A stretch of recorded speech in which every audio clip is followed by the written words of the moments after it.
I know we're behind on rent, but please, just 30 days. Linda clutched the eviction notice, fighting back tears. The billionaire CEO's gunmetal eyes were ice cold. What if I told you there was another way? Her heart stopped. What did he want in return? The mahogany doors of Hudson Industries felt heavier than Linda Owens had imagined as she pushed through them. The eviction notice crumpled in her trembling hand.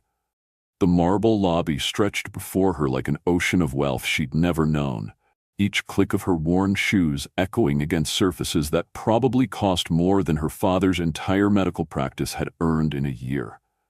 24 hours. That's how long it had been since Dr. Joseph Owens had drawn his last breath in the small clinic that had been their home, their livelihood, their entire world.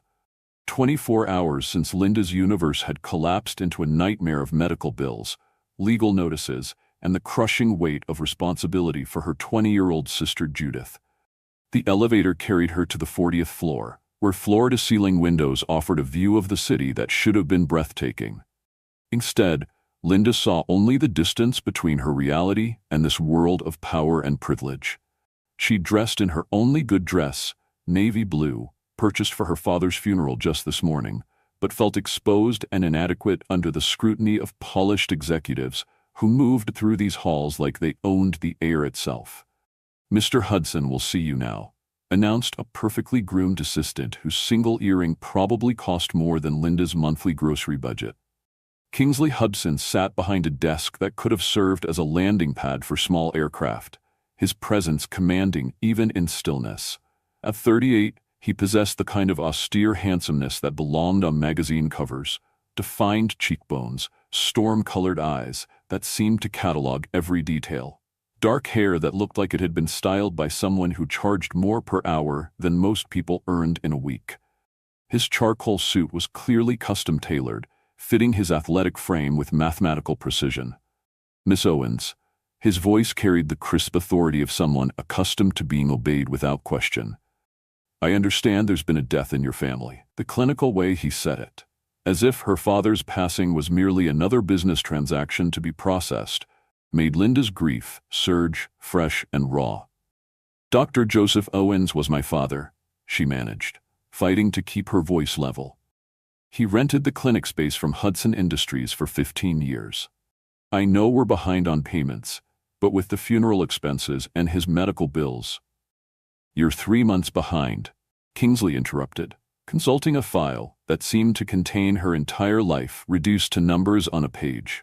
$12,000. $12,000. It might as well have been 12 million. Linda's savings account contained exactly $237.53.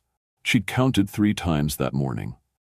"I understand that, Mr. Hudson, but my father just died this morning, and I have my sister to think about. If you could just give us 30 days to figure something out." Something shifted in Kingsley's expression, so subtle she almost missed it. His fingers, which had been drumming against the desk with practiced impatience, went still. "This morning?" "Yes." The word came out smaller than she'd intended, the reality of it still too enormous to fully comprehend. Heart attack. He'd been working 18-hour days trying to keep the clinic afloat, treating patients who couldn't afford to pay anywhere else. The stress. She stopped herself before the tears could start again. Kingsley leaned back in his chair, studying her with an intensity that made her skin warm despite the office's Arctic air conditioning. There was something in his gaze she hadn't expected. Not pity exactly, but a kind of recognition that suggested he understood more about loss than his pristine office might suggest. "Your father treated low-income patients?" "Anyone who needed help," Linda said, surprised by the question. "That's who he was. Half our patients paid in vegetables from their gardens or services they could trade. He said healing wasn't about profit margins." "And where are you living now?" The question caught her off guard.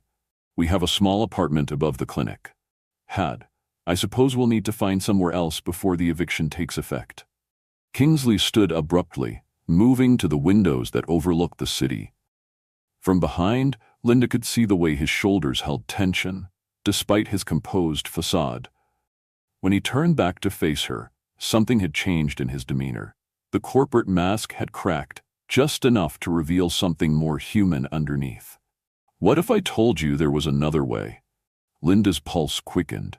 In her experience, when powerful men offered alternatives to desperate women, those alternatives came with prices that were too high to pay.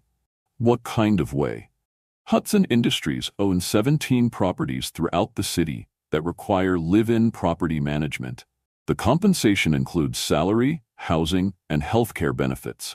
He returned to his desk, pulling out a different file. The position would also involve overseeing the conversion of your father's clinic into a community medical center. The words hit Linda like ice water. Convert the clinic into something larger, more comprehensive, a place that could actually serve the population your father was trying to help with proper funding and resources.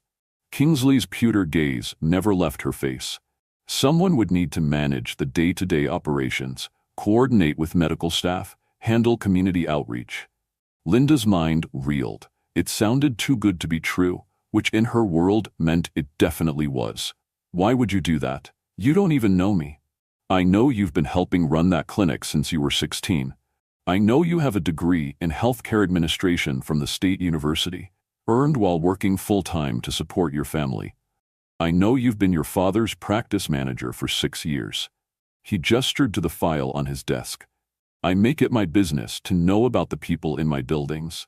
The fact that he'd researched her so thoroughly should have been unsettling. Instead, Linda felt a strange flutter of something she couldn't quite name. When was the last time anyone had paid enough attention to learn those details about her life? What about my sister? Judith would be welcome to stay with you. In fact, given her pre-med coursework, she might find the experience educational. Linda's breathing quickened. He even knew about Judith's studies. This is charity. This is business, Kingsley corrected, though his tone had gentled. I need someone who understands community health care to make this project successful. You need employment that allows you to honor your father's legacy while supporting your sister. It's what economists call a mutually beneficial arrangement. Despite herself, Linda felt a spark of hope kindling in her chest. But hope was dangerous. It led to disappointment. And she'd had enough disappointment for one lifetime. What's the catch? Something that might have been the ghost of a smile touched the corner of Kingsley's mouth. The catch is that it's hard work. Long hours. You'd be responsible for multiple properties and a complex renovation project. Not everyone can handle that level of responsibility. The implied challenge in his words made Linda's spine straighten. She'd been handling impossible levels of responsibility since she was 16 years old. I can handle it. I believe you can. He stood again, this time moving around the desk toward her. Up close, Linda caught the scent of his cologne, something expensive and understated that made her unexpectedly aware of the space between them. There's just one thing. Here it comes, Linda thought. The real price. You'd be living in the penthouse property while managing the others. It's a large space, more than adequate for 2 people. But it's also where I sometimes work late when I have projects that require my personal attention. Linda's wariness returned full force. You mean, we'd be living in the same building as you? The same building. Different floors. I keep odd hours. You'd barely see me. Kingsley's expression was carefully neutral. But Linda caught something in his voice that suggested the arrangement wasn't as casual as he was making it sound. Would that be a problem? Every instinct Linda possessed screamed that accepting help from a man like Kingsley Hudson was dangerous. Men like him didn't help women like her without expecting something in return. But then she thought of Judith, brilliant and ambitious and deserving of a future that didn't involve choosing between rent and textbooks. She thought of her father's patients, who would have nowhere else to turn if the clinic simply disappeared.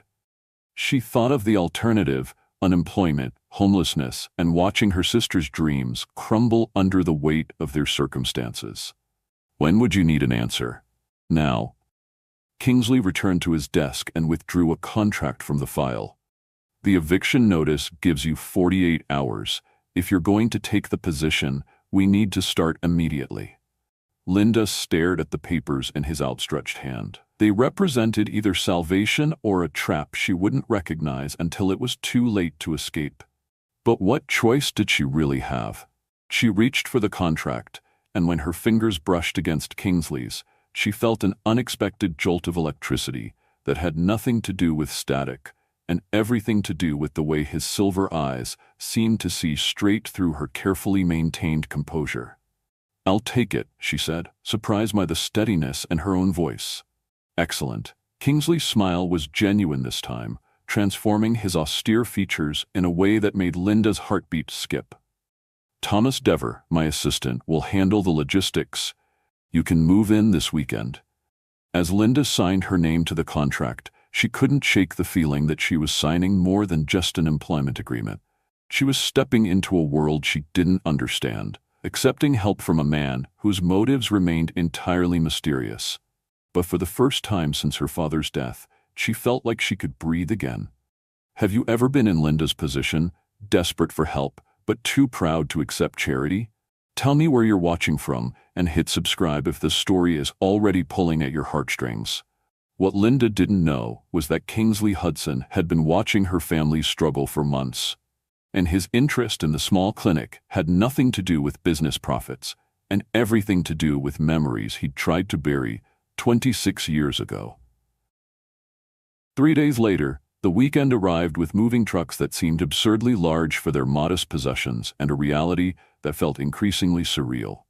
Thomas Dever, Kingsley's impeccably dressed assistant, supervised the relocation with the efficiency of a military operation, ensuring that every box from their small apartment above the clinic was carefully transported to what he called the residential property. Linda's first glimpse of the penthouse took her breath away for all the wrong reasons. Floor-to-ceiling windows offer the panoramic view of the city that made her feel simultaneously elevated and exposed. The living space was larger than the entire clinic, decorated in shades of cream and gold that whispered of wealth so profound it didn't need to shout. Everything was beautiful, pristine, and completely intimidating. "This can't be right," Linda murmured, standing in the marble-floored foyer with her cardboard boxes looking pathetically out of place. "Mr. Hudson was very specific about your accommodations," Thomas replied, consulting his tablet with the same precision he might use to plan a corporate merger. His slight British accent gave him an air of distinguished efficiency that Linda found both reassuring and intimidating. "Your suite includes the master bedroom, private bath, and study. Miss Judith's room is down the hall, with her own bathroom and study space. The kitchen, living areas, and library are shared spaces." "Shared with who?" "Mr. Hudson maintains an office and private quarters on the upper level. As he mentioned, he keeps irregular hours and often works late on sensitive projects that require privacy." Thomas's expression revealed nothing, but Linda caught something in his tone that suggested professional discretion rather than approval. "I'm sure you'll find the arrangement suitable." Judith emerged from exploring what would be her new bedroom, her dark eyes wide with wonder and concern in equal measure. At 20, she possessed their father's gentle compassion combined with a steel core of determination that reminded Linda painfully of their mother, who had died when Judith was only 8. "Linda, this is insane," Judith whispered, unconsciously lowering her voice as if afraid the elegant furniture might overhear. "People like us don't live in places like this. What does he really want?" It was the question Linda had been asking herself since Friday afternoon. Kingsley Hudson was a billionaire who could have hired any property management company in the city. Why choose a desperate woman with limited experience managing luxury real estate? And why house them in accommodations that probably cost more per month than most people's annual salaries? "He wants someone to oversee the clinic renovation," Linda said, trying to convince herself as much as her sister. "Someone who understands what Dad was trying to accomplish. And he's going to pay you to live in a penthouse while you do it?" Judith's skepticism was evident. "Linda, you're brilliant, but you're not naive. Men like Kingsley Hudson don't do favors for people like us unless they expect something in return." Before Linda could respond, the soft chime of the elevator announced an arrival. Both sisters froze as footsteps echoed across the marble, and then Kingsley Hudson appeared in the living room doorway, looking entirely too comfortable in a space that still felt like an elaborate stage set to Linda. He traded his business suit for dark jeans and a white button-down shirt, with the sleeves rolled up to reveal surprisingly strong forearms. The casual clothes should have made him seem more approachable, but instead they highlighted the easy confidence of someone who looked equally at home in boardrooms and penthouse living rooms. "I hope you're settling in comfortably," he said, his storm-colored eyes taking in their boxes and their obvious discomfort with equal attention. "It's overwhelming," Linda admitted, then immediately regretted the honesty. The last thing she needed was to appear ungrateful. "It was overwhelming for me too, the first time I lived here." Kingsley moved to the windows, gazing out at the city lights beginning to twinkle in the early evening darkness. "My father bought this building when I was 12. I thought it was a castle in the sky, completely divorced from anything real." The admission surprised Linda. She'd expected polite distance, not personal revelation. "Do you still feel that way?" "Sometimes."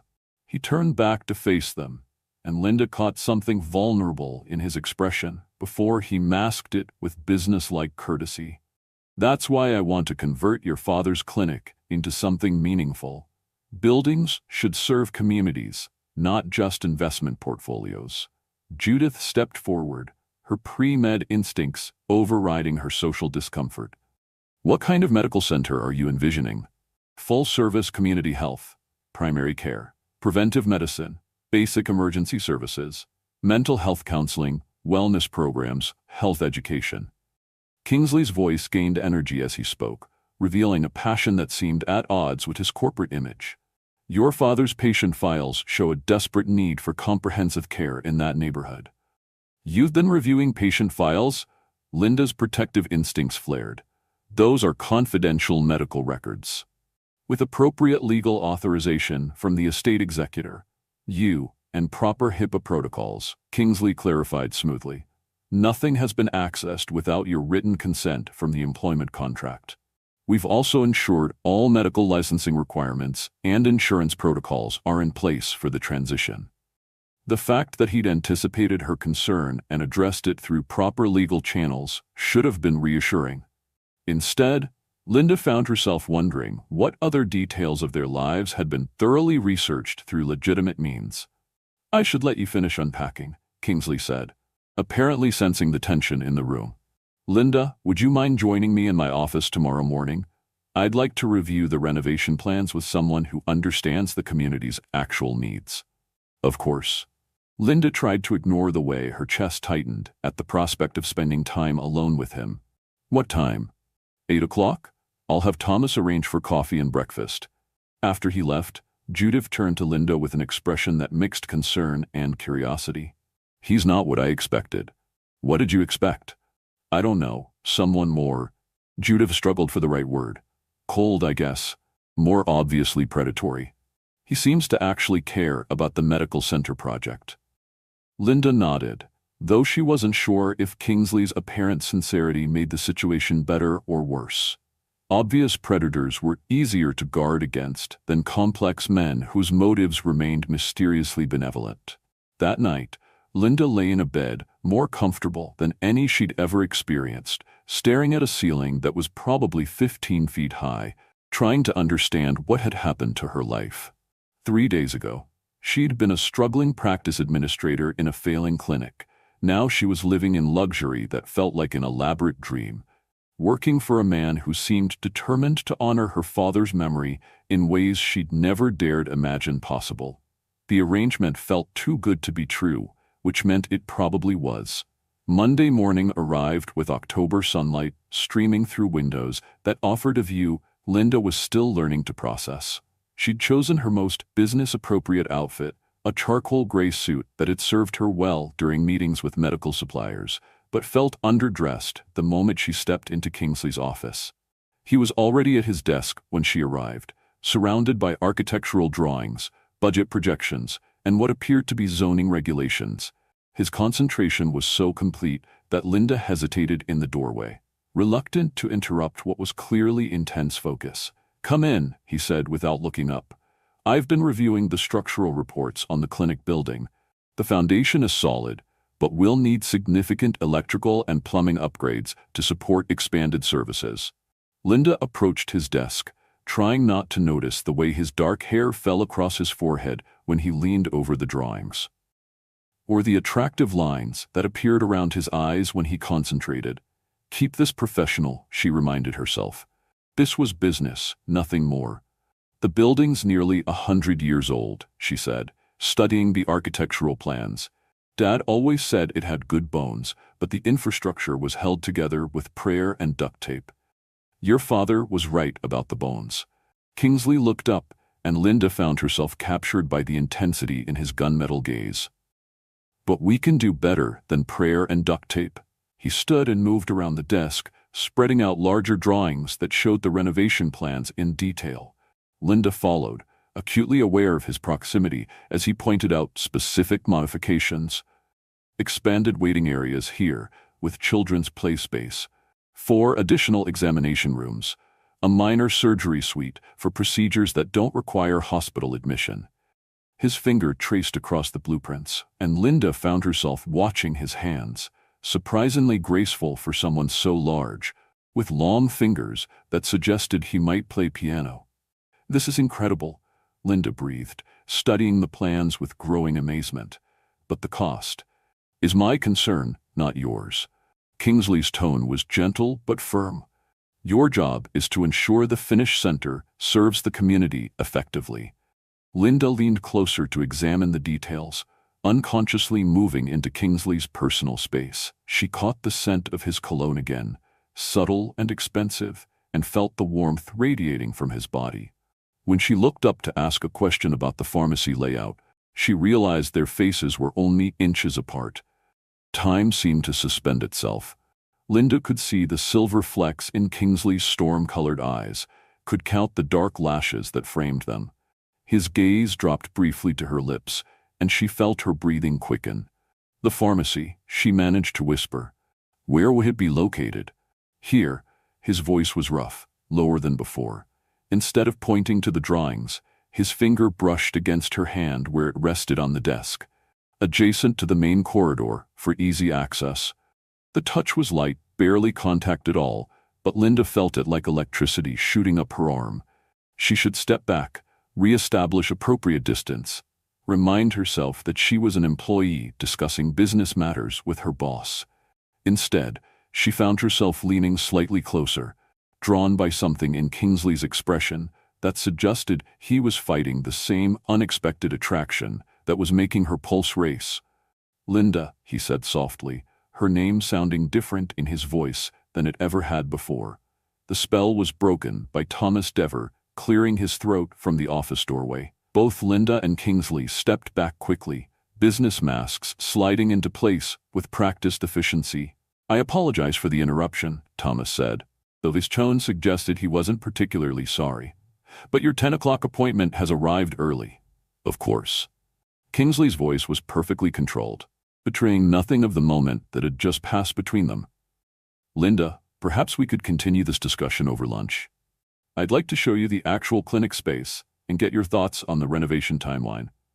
That would be fine, Linda replied, proud of her own steady tone despite the fact that her heartbeat was still hammering against her ribs. As she gathered her notes and prepared to leave, Linda caught Thomas watching her with an expression that suggested he'd noticed far more than just an interrupted business meeting. The look in his eyes wasn't hostile, exactly, but it carried a warning she couldn't quite interpret.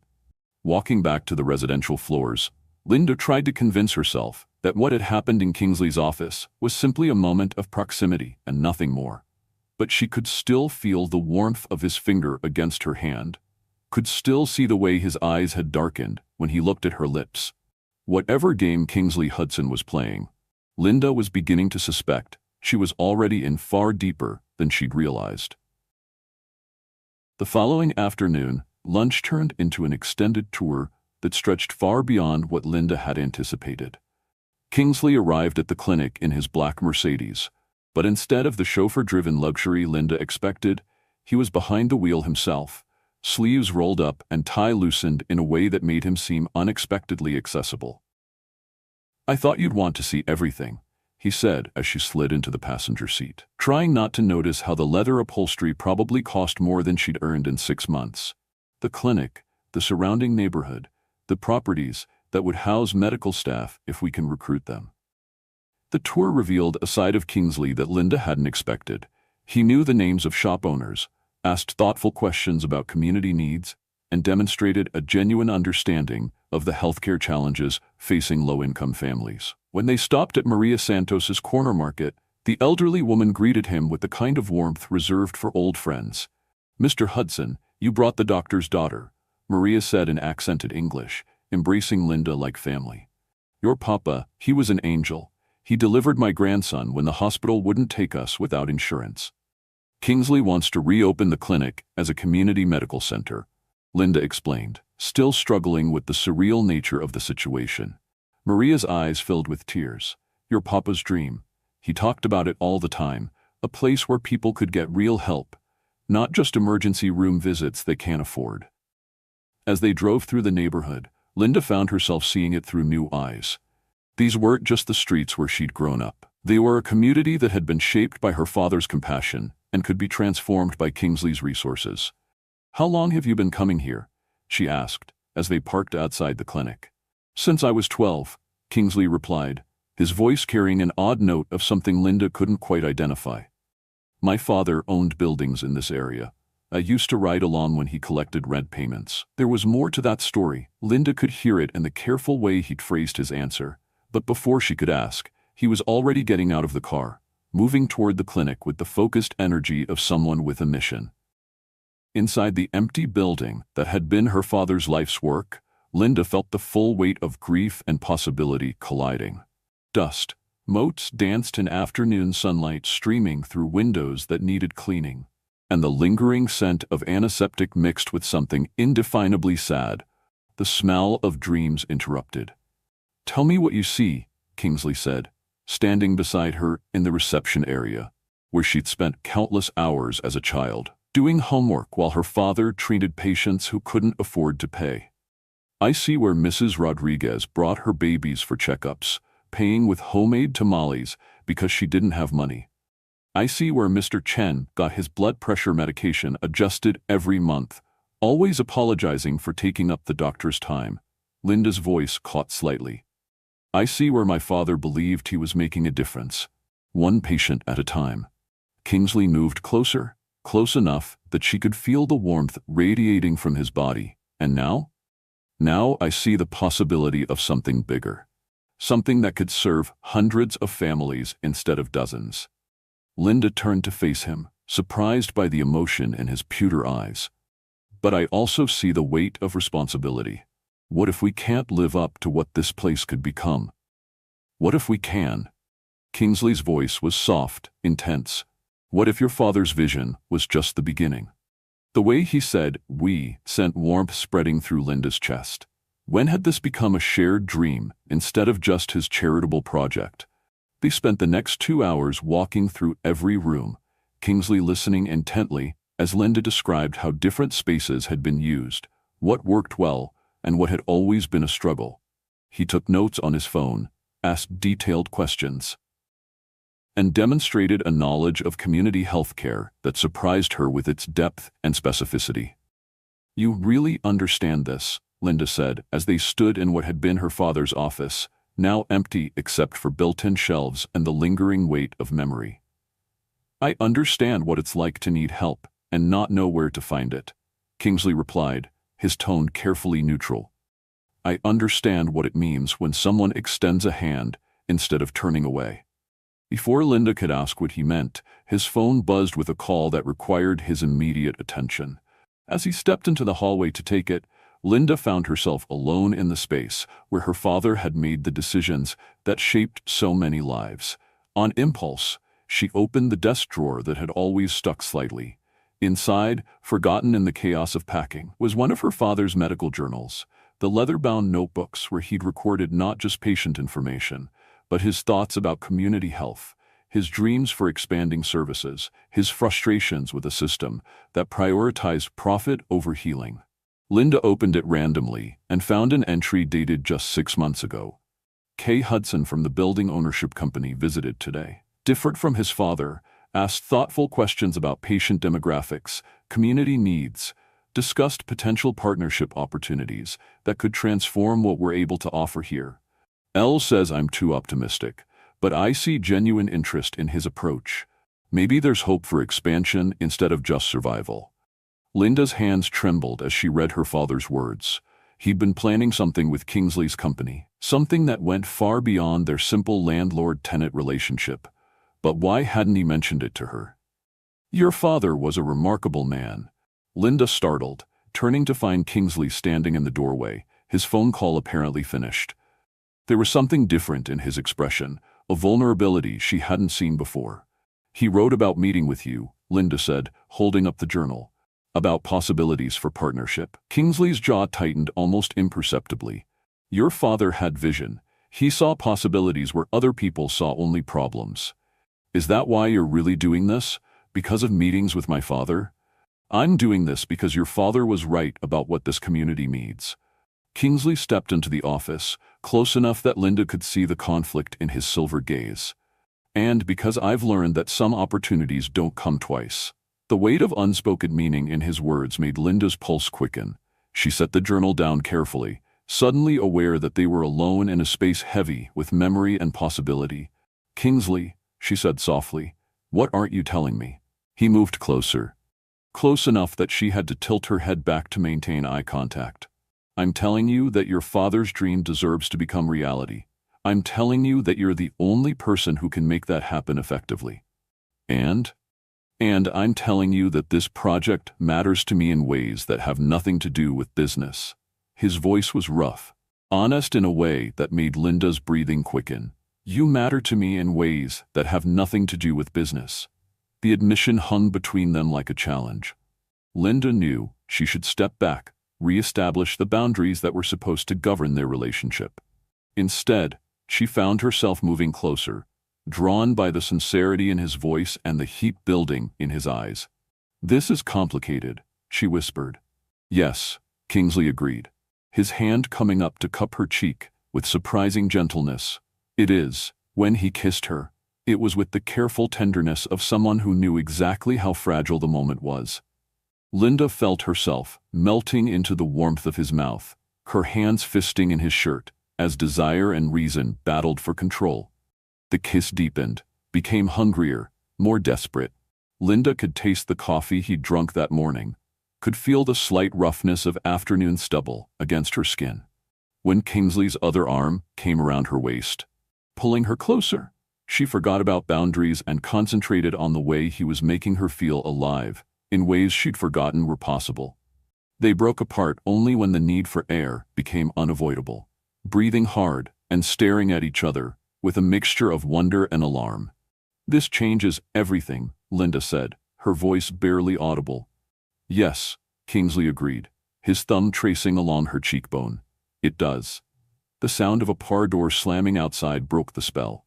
Both of them stepping apart just as footsteps approached the clinic entrance. Through the window, Linda saw a tall man in an expensive suit approaching with the confident stride of someone accustomed to getting his way. "Expecting someone?" Linda asked. Kingsley's expression darkened as he recognized the visitor. "Unfortunately, yes. That's Mark Woods, your father's brother. And judging by his timing, this isn't a coincidence." Linda's blood turned to ice. Uncle Mark had attended the funeral, offering condolences that felt hollow and help that came with strings she'd been afraid to examine too closely. If he was here now, it couldn't be good news. The front door opened without invitation, and Mark Woods stepped inside with the proprietary air of someone who believed he had rights to be there. At 52, he possessed the kind of artificial charm that came from years of manipulating people for profit, his smile bright and predatory. "Linda, sweetheart," he said, as if finding her alone with Kingsley Hudson in an empty clinic was the most natural thing in the world. "I've been looking for you. We need to talk about Judith's future." Mark Woods' presence in the clinic felt like a violation, his expensive cologne clashing with the antiseptic memories that still lingered in the empty rooms. Linda instinctively stepped closer to Kingsley, drawing strength from his solid presence, even as her mind raced to understand what her uncle's unexpected arrival might mean. "Uncle Mark," she said carefully, "I didn't expect to see you here." "Family doesn't need appointments," Mark replied smoothly, his gaze shifting between Linda and Kingsley with calculating interest. "Though I have to say, I'm surprised to find you here with Mr. Hudson. Mixing business with pleasure, are we?" The insinuation in his tone made Linda's cheeks burn, but before she could respond, Kingsley stepped forward with the controlled authority of someone accustomed to dealing with predators. "Mr. Woods," he said, his voice carrying Arctic politeness, "I wasn't aware you had any legal interest in this property." "Oh, but I do." Mark's smile widened, revealing teeth that were too white and too perfect. "You see, my dear brother left quite a few loose ends when he died so suddenly. Debts, obligations, questions about Linda's ability to care for a young woman like Judith." Linda's stomach clenched with dread. "What are you talking about?" "I'm talking about responsibility, sweetheart. Judith is barely 20 years old, trying to navigate pre-med coursework while dealing with grief and uncertainty. She needs stability, guidance, family support."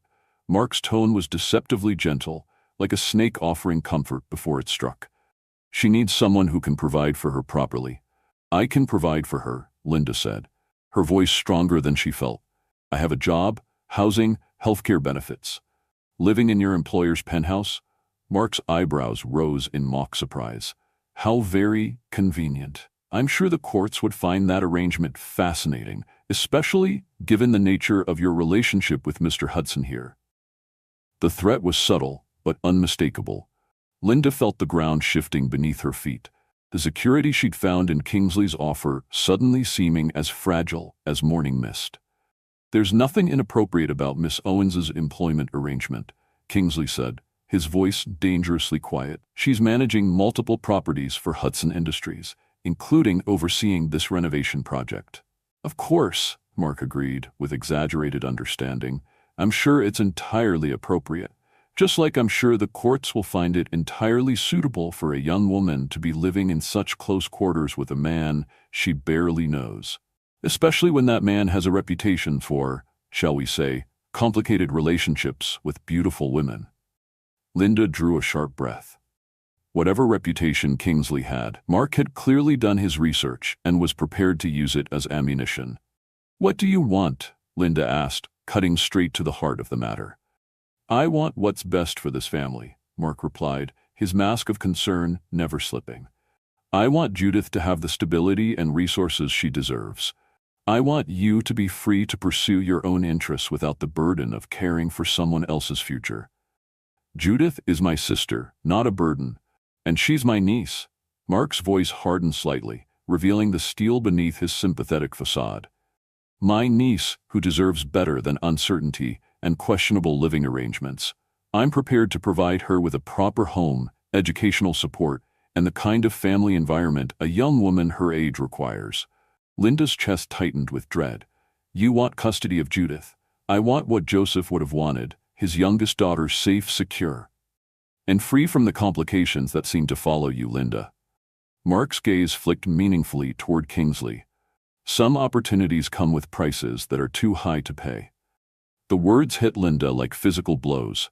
Everything Mark was saying sounded reasonable on the surface, but she could hear the manipulation underneath, the way he was twisting her father's memory to serve his own purposes. "Judith is an adult," Kingsley said, his voice carrying the kind of anger that made smart people step back. "She's capable of making her own decisions about where and how she wants to live." "Technically, yes," Mark agreed, "but emotionally, financially, practically, she's a grieving young woman who's been dependent on her sister's questionable judgment. The courts tend to look favorably on family members who can provide stability during such transitional periods." Linda felt the walls closing in around her. Mark was right about one thing. The courts would examine her living situation, her relationship with Kingsley, her ability to provide the kind of conventional stability that looked good on paper. The fact that she'd found unexpected happiness and purpose in her new life would count for nothing if it could be painted as inappropriate or unstable. "I need to think about this," she said, hating the defeat she could hear creeping into her own voice. "Of course you do," Mark said with false sympathy. "Take all the time you need. I'll be staying in town for a few days, getting reacquainted with Judith, helping her understand her options. Family should stick together during difficult times." After he left, the clinic felt poisoned by his presence. Linda sank into one of the chairs that would eventually furnish the waiting room, her mind reeling with the implications of Mark's visit. He can't just take her, Kingsley said. But Linda could hear the uncertainty beneath his confidence. He can try, if he can make my life hell while he does it. Linda looked up at Kingsley, seeing him clearly for perhaps the first time since this all began. He's right about one thing. Living in your penthouse, working for you, getting involved with you, it doesn't look appropriate. It looks like I'm trading favors for security. You know that's not what this is. I know that. You know that. But what matters is what a judge would think, what a social worker would think, what Judith thinks when Mark starts poisoning her mind against me.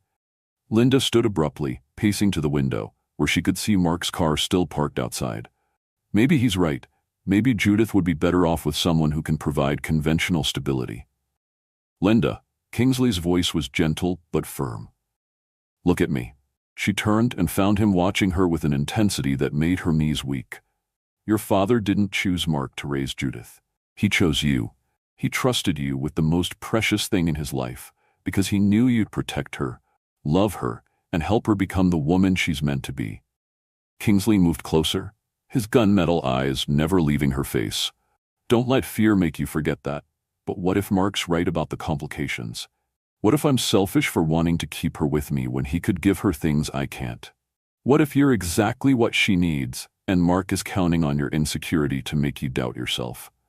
The question hung between them, along with all the other uncertainties that Mark's visit had raised.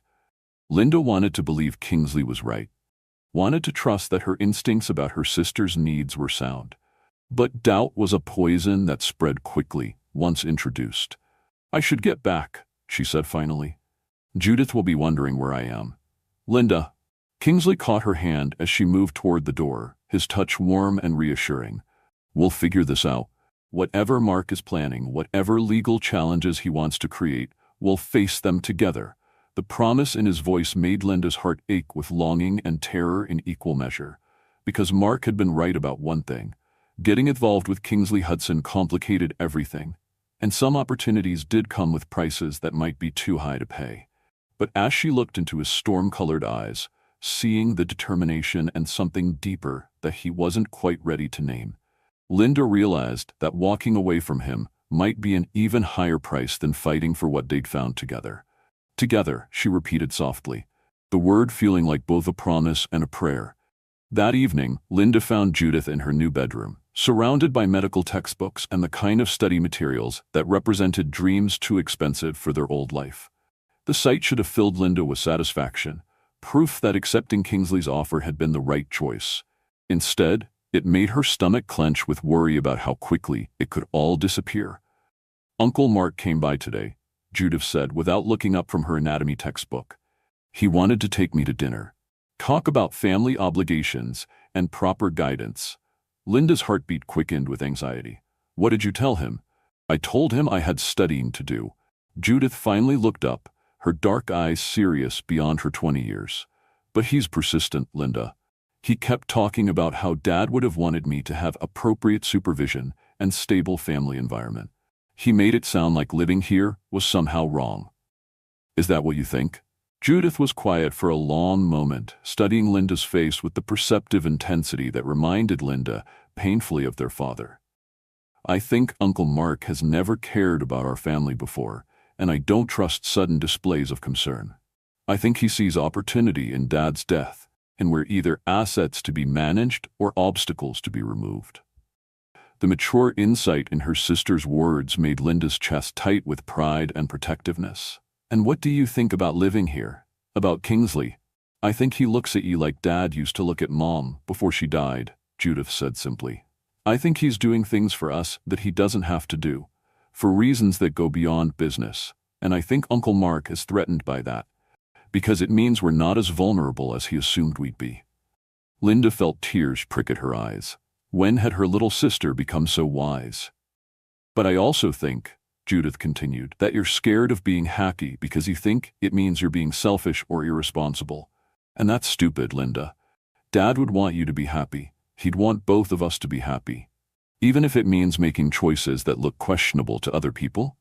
Especially then. Judith grinned suddenly, looking more like the young woman she was supposed to be. Besides, have you seen this place? I have my own bathroom with a jetted tub. I'm not giving that up for Uncle Mark's appropriate supervision. Despite everything, Linda laughed. So you're staying for the bathroom? I'm staying because you're happy here. Really happy, not just making the best of things happy. Judith's expression grew serious again. Don't let Uncle Mark take that away from us, Linda. Don't let him make you afraid of something good just because it's complicated.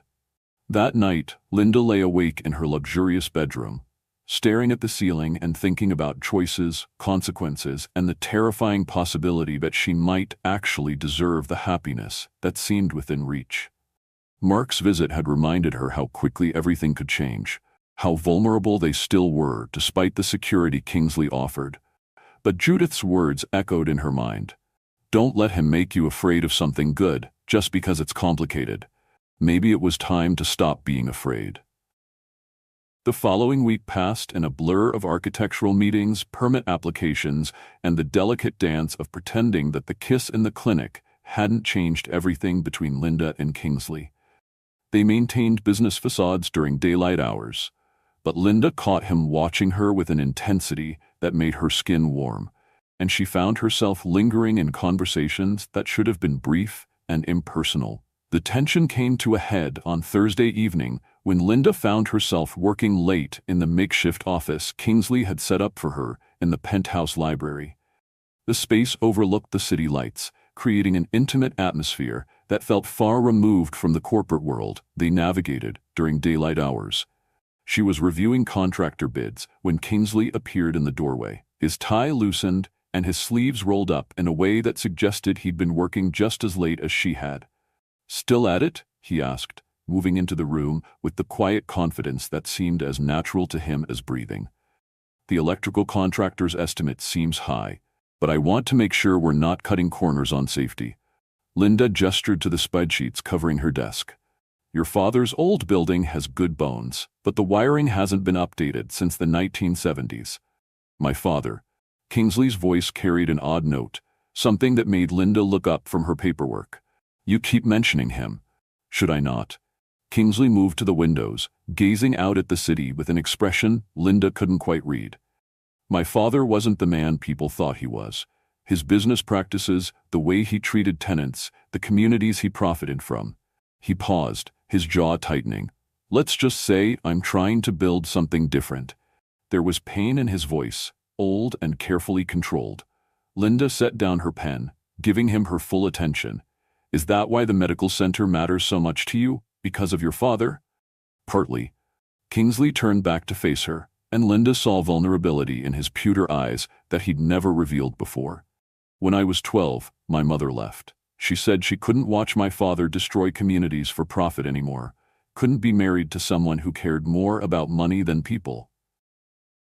Linda felt her chest ache for the boy he'd been, abandoned and confused by adult conflicts he couldn't understand. Where did she go? "I don't know. She sent birthday cards for a few years, then nothing." Kingsley's voice was carefully neutral, but Linda could hear the wound that had never properly healed. "My father said she was weak, that she couldn't handle the realities of business. But I remember the fights, the way she'd cry when she thought I couldn't hear. She was protesting what she saw as exploitation," Linda said softly, understanding dawning. She was trying to save her own conscience, and she abandoned her son to do it. The bitterness in Kingsley's voice was sharp enough to cut. "But she wasn't wrong about my father. He was exactly what she said he was." Linda stood and moved toward him, drawn by the pain he was trying so hard to mask. "You're not your father, Kingsley."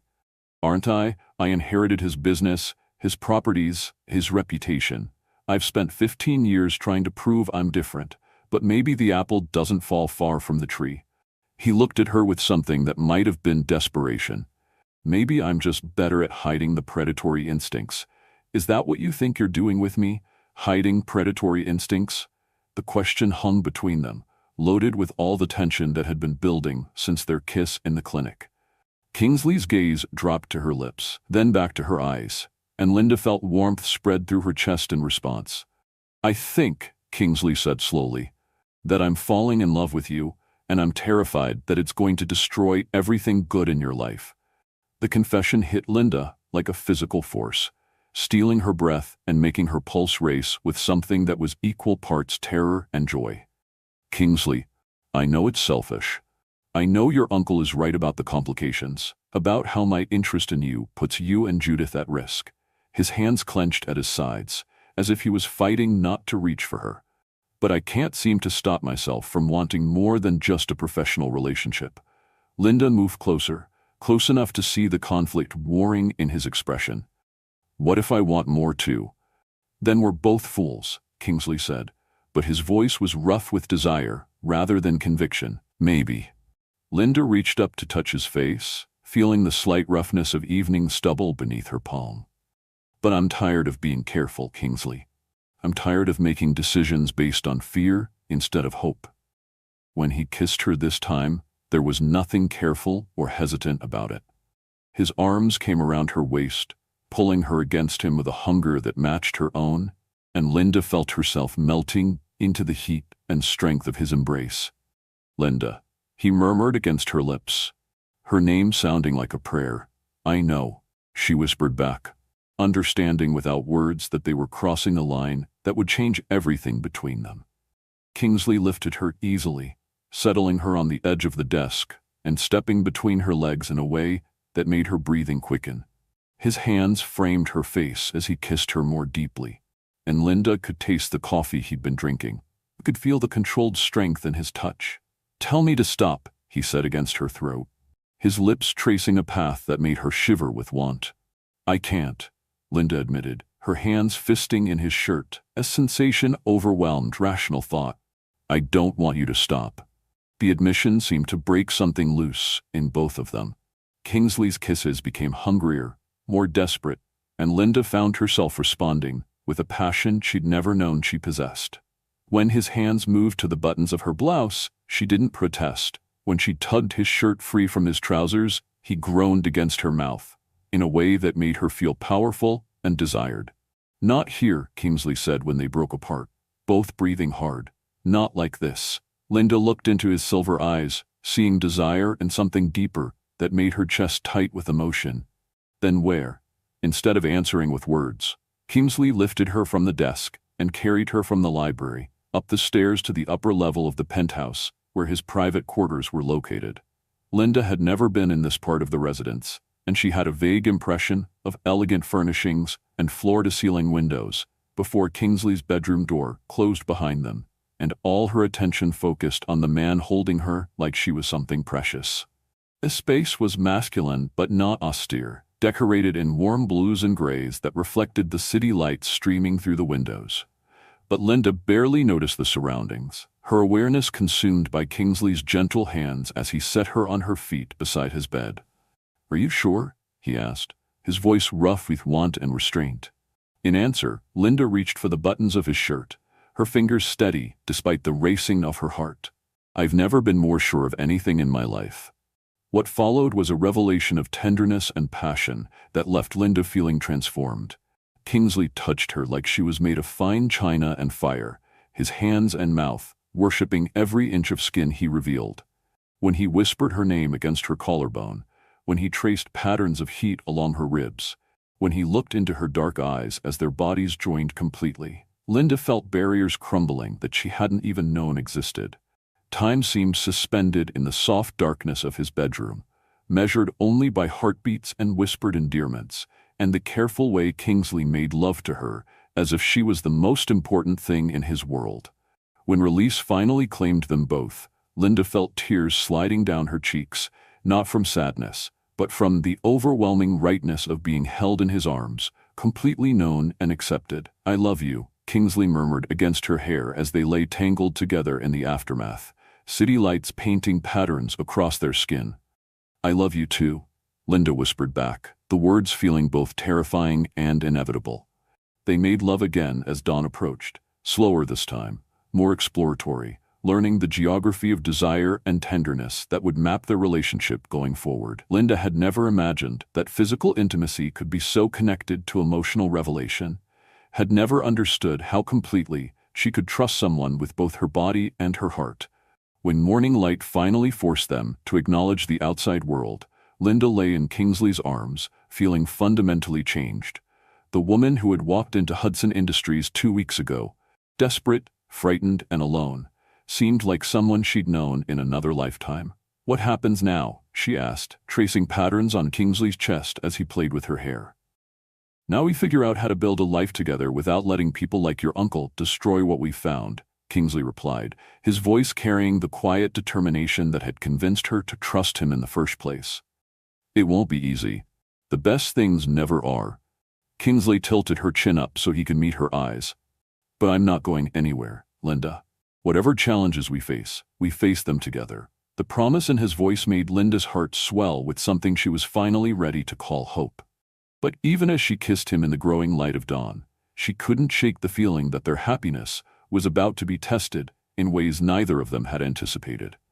By the time they made it downstairs for breakfast, Judith had already left for her morning classes, but she'd left a note on the kitchen counter that made both Linda and Kingsley smile.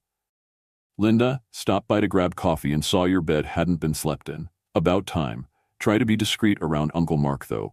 He called 3 times looking for you. Jay." "Your sister is very observant," Kingsley said, pouring coffee with the satisfied contentment of a man who'd spent the night exactly where he wanted to be. "She's protective," Linda corrected, though she was smiling. "And she likes you, which is more important than you probably realize." "I like her too. She's got your father's compassion and your strength." Kingsley handed Linda a mug, his fingers lingering against hers. "She's going to be fine, Linda. Whatever Mark is planning, whatever legal challenges he wants to create, Judith knows where she belongs." Linda wanted to believe him, wanted to trust that their newfound happiness was strong enough to withstand whatever storms were coming. But the 3 missed calls from Mark suggested that the battle for her sister's future was just beginning. What would you do in Linda's situation? Fight for love, despite the obstacles, or walk away to protect everyone you care about? Let me know in the comments, and don't forget to subscribe for tomorrow's continuation. The calm of Friday morning shattered when Thomas Dever arrived at the penthouse with an expression that immediately put Linda on high alert. She and Kingsley were reviewing final contractor agreements over breakfast, the comfortable domesticity of shared coffee and planning sessions still new enough to feel miraculous. "I apologize for the early interruption," Thomas said, though his tone suggested the news couldn't wait. "But we have a situation that requires immediate attention." Kingsley looked up from the architectural drawings spread across the dining table, his contentment fading as he read Thomas's expression. "What kind of situation?" "Anna Smith from Meridian Development Corporation is downstairs. She's requesting an urgent meeting about mutual interests regarding the clinic property." Thomas's carefully neutral tone didn't quite mask his concern. "She arrived without an appointment and refuses to leave until she speaks with you personally." Linda felt ice forming in her stomach. Who is Anna Smith? "A very aggressive real estate developer who specializes in acquiring undervalued properties and converting them into luxury developments," Kingsley replied, his voice carrying the kind of restrained fury that made smart people step back. "She's been circling several properties in your father's neighborhood for months. And now she's here," Thomas added, just days after news of the medical center project started circulating through the architectural and contracting communities. The implications hit Linda like a physical blow. Someone had been watching their plans, tracking their progress, and now a developer known for displacing communities was demanding a meeting. The timing couldn't be coincidental. "Send her up," Kingsley said, his storm-colored eyes hardening with resolve. "If Anna Smith wants to discuss mutual interests, she can do it where Linda can hear every word." 10 minutes later, Anna Smith swept into the penthouse with the kind of aggressive confidence that filled rooms and intimidated opponents. At 45, she possessed the sharp-edged beauty of someone who'd weaponized her appearance for maximum business advantage. Her red hair was styled in a perfect bob that probably required weekly maintenance, and her black suit looked like it had been designed specifically to make men underestimate her intelligence. "Kingsley," she said, extending a manicured hand as if they were old friends. "Thank you for seeing me on such short notice." "Anna." Kingsley's handshake was brief and strictly business. "I understand you have concerns about the clinic renovation project." "Concerns? Oh no, darling. I have opportunities. Anna's smile was bright and predatory as her gaze shifted to Linda. And you must be the lovely Miss Owens. I'm so sorry for your loss. Your father was quite the idealist, wasn't he? The dismissive way she said idealist, as if compassion was a character flaw rather than a virtue, made Linda's jaw clench. My father was a healer who cared about his community. Of course he was, Anna agreed with false sympathy, which is exactly why this medical center project is such a beautiful tribute to his memory. Impractical, financially unsustainable, and ultimately doomed to failure, but beautiful nonetheless. Kingsley moved closer to Linda, his presence both protective and claiming. Did you come here to offer condolences, Anna, or do you actually have a business proposal? I came here to offer you an exit strategy before you make a very expensive mistake. Anna settled herself on the cream leather sofa as if she owned it, crossing her legs with calculated precision. The clinic building is structurally sound, but requires millions in upgrades to meet current medical facility codes. The surrounding neighborhood is economically depressed with limited growth potential. You're essentially throwing money into a sinkhole. That's my decision to make, Kingsley replied, his voice carrying Arctic politeness. Of course it is, but Meridian Development is prepared to take the property off your hands for a price that would more than compensate you for your investment to date. Anna opened her briefcase and withdrew a folder thick with legal documents. We're talking about a significant profit margin, Kingsley. Money you could use for profitable projects instead of charity work.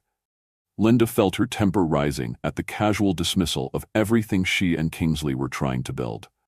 The medical center isn't charity work. It's community investment. How sweet. Anna's smile never wavered, but her eyes turned calculating. And I'm sure the community will be very grateful right up until the funding runs out and the doors close permanently. Because that's what happens to idealistic projects, Miss Owens. They collapse under the weight of good intentions and inadequate business planning. What exactly are you proposing? Kingsley asked, though Linda could hear the barely contained anger beneath his calm tone. Meridian purchases the clinic property and surrounding buildings for $12 million. You walk away with a substantial profit, and we convert the area into mixed-use development that actually generates sustainable revenue. Anna leaned forward, her voice taking on the practiced cadence of someone closing a difficult sale. Luxury condominiums, boutique retail, high-end dining. The kind of development that brings jobs and tax revenue instead of ongoing financial drain. And displaces every family currently living in the neighborhood, Linda said, understanding dawning with horrifying clarity. Provides them with opportunities to relocate to areas more suited to their economic circumstances. Anna corrected smoothly. Gentrification is just another word for progress, Miss Owens. Communities evolve or they stagnate. The casual cruelty of Anna's worldview took Linda's breath away. This woman was talking about destroying everything Linda's father had spent his life building, about scattering the families he'd served, about turning healing space into profit centers. The answer is no, Kingsley said, standing with the kind of barely restrained fury that made the air itself seem dangerous. The clinic property is not for sale, now or ever. That's unfortunate, Anna replied, apparently unfazed by his rejection. Because Meridian has been working with local family members who share our vision for the neighborhood's future. Sometimes communities need guidance from people with broader perspectives. Linda's blood turned to ice. What family members? Anna's smile turned triumphant.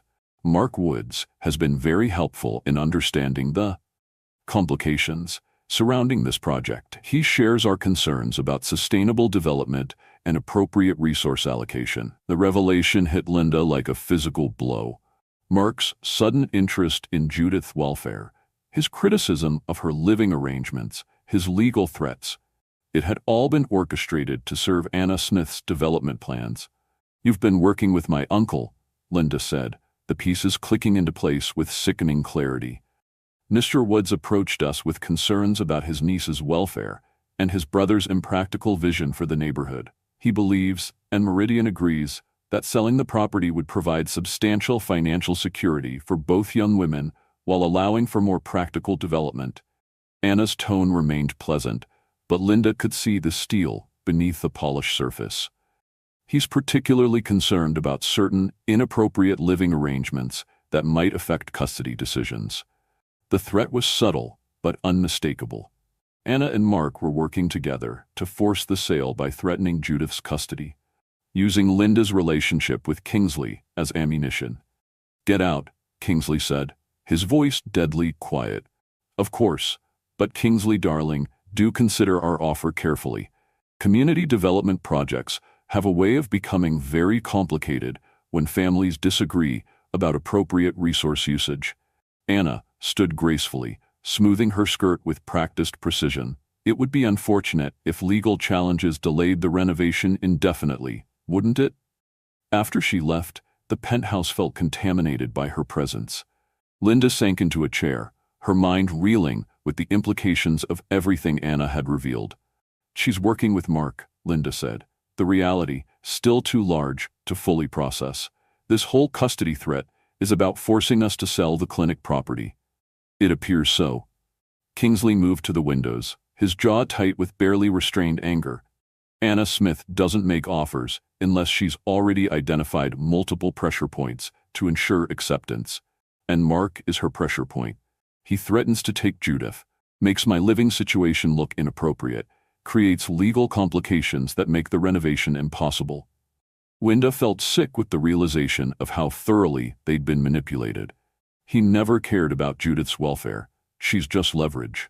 Kingsley turned back to face her, and Linda saw something implacable in his gunmetal eyes. "Then we remove his leverage." "How?" "By making sure Judith's custody is legally unassailable. By documenting the appropriateness of your living and employment situation. And by building a medical center so successful that Mark's objections become irrelevant." Kingsley moved to Linda's chair, kneeling beside it so they were at eye level. "Anna Smith thinks she can manipulate us because she believes we'll choose the path of least resistance. She's about to learn otherwise." Linda wanted to believe in his confidence, wanted to trust that their love was strong enough to withstand this kind of calculated assault. But Anna's casual cruelty and Mark's betrayal had reminded her how vulnerable they really were. What if she's right about the complications? What if fighting her just makes everything worse for Judith? What if surrendering to her destroys everything your father spent his life building? Kingsley's hands framed her face, his touch gentle despite the anger burning in his eyes.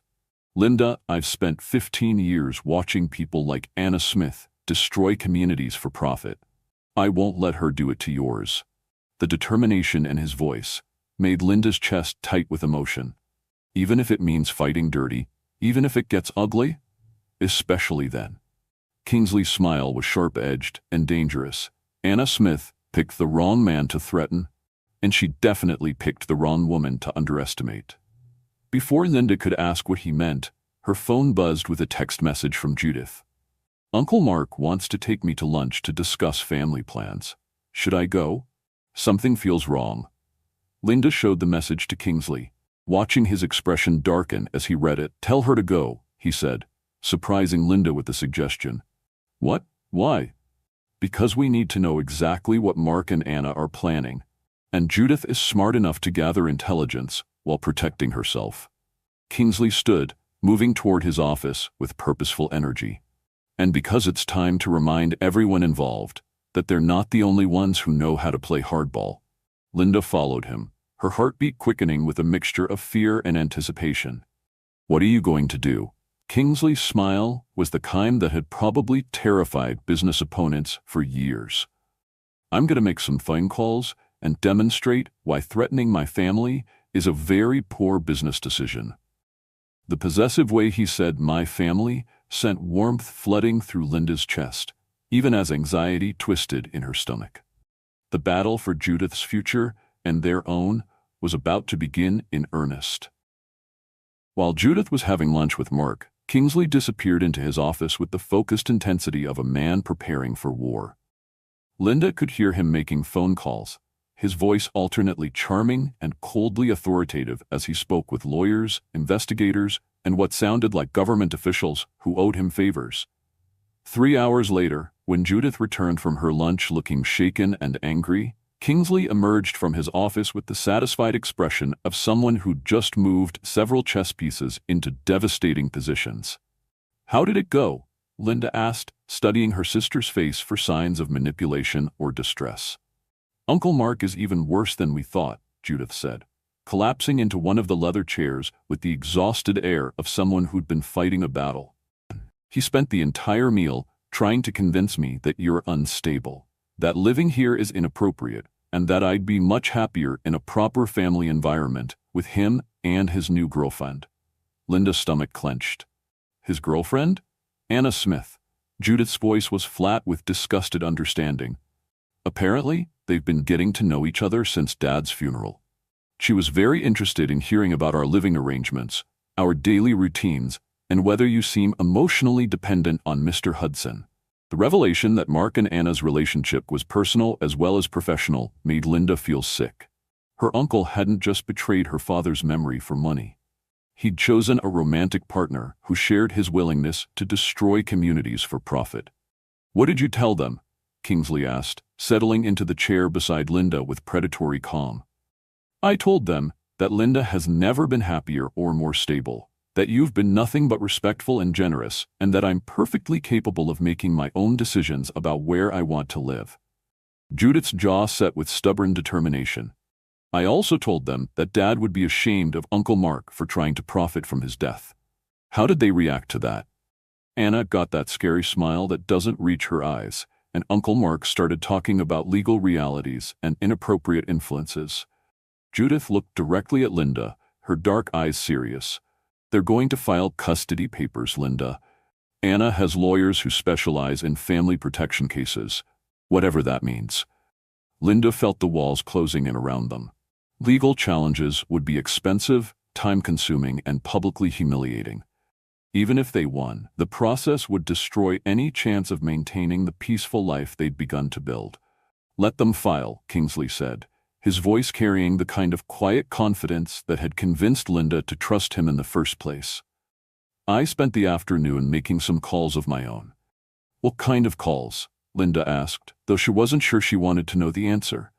"The kind that remind people like Anna Smith and Mark Woods that their actions have consequences." Kingsley's smile was sharp-edged and dangerous. "My investigators work very efficiently when properly motivated. Anna's development company has been cutting corners on safety inspections for 3 years, using substandard materials and bribing officials to overlook code violations. The city building department will be conducting surprise inspections of all Meridian properties starting Monday morning." Linda stared at him in amazement. "You found all that in 3 hours? I have very good investigators, and Anna has been sloppy about covering her tracks." Kingsley leaned back in his chair, clearly enjoying Linda's shocked expression. "As for Mark, his concern for Judith's welfare becomes somewhat suspect when you consider that he's been living off unemployment benefits while claiming to run a consulting business that exists only on paper. He's been lying about having a job. Among other things, his girlfriend has been paying his rent and credit card bills for the past 6 months, which suggests his interest in gaining custody of a young woman with a wealthy benefactor might be financially motivated." Judith laughed suddenly, the sound bright with relief and vindication. "You mean he's basically a kept man trying to steal me so Anna can steal the clinic property?" "That's exactly what I mean." Kingsley's expression grew serious as he turned to Linda. "More importantly, I've retained Catherine Morgan as our family law attorney. She's the best custody lawyer in the state, and she's already begun documenting everything that makes Mark an unsuitable guardian." Linda felt tears pricking at her eyes, not from sadness, but from overwhelming gratitude for this man who transformed their desperate situation into a winnable battle. "Kingsley, I don't know how to thank you." "Don't thank me yet. Anna Smith doesn't give up easily, and she's about to get very desperate." Kingsley stood, moving to the windows that overlooked the city, where their enemies were presumably planning their next move. When cornered, people like her tend to get vicious. As if summoned by his words, Linda's phone rang with a call from an unknown number. She answered cautiously, putting it on speaker so the others could hear. "Miss Owens, this is Detective Sarah Martinez with the city police. I need to speak with you about some serious allegations regarding your living situation and your sister's welfare. Linda's blood turned to ice. What kind of allegations? I'd prefer to discuss this in person. Can you come to the station this afternoon? Or would you prefer that I come to you? Of course, 2 o'clock. After Linda hung up, the penthouse felt charged with dangerous tension. Anna and Mark had escalated their attack, bringing in law enforcement to add official weight to their accusations. They're not wasting time, Judith said, her voice tight with worry. Neither are we. Kingsley was already reaching for his phone. Catherine will meet us at the police station. And Linda, there's something else you should know before we go. The serious tone in his voice made Linda's stomach clench with new anxiety. What? I had my investigators look into your father's medical records, his financial situation, the circumstances surrounding his death. Kingsley's expression was carefully controlled, but Linda could see conflict warring in his eyes. There are some things about the timing of his heart attack that don't add up. Linda felt the world tilt beneath her feet. What do you mean? Your father was in better health than his death certificate suggests. His recent cardiac tests were normal, his blood pressure was controlled, and he'd been managing stress effectively with medication. Kingsley moved closer to Linda, his voice gentle but implacable. Someone may have wanted him out of the way before he could finalize arrangements that would have protected the clinic.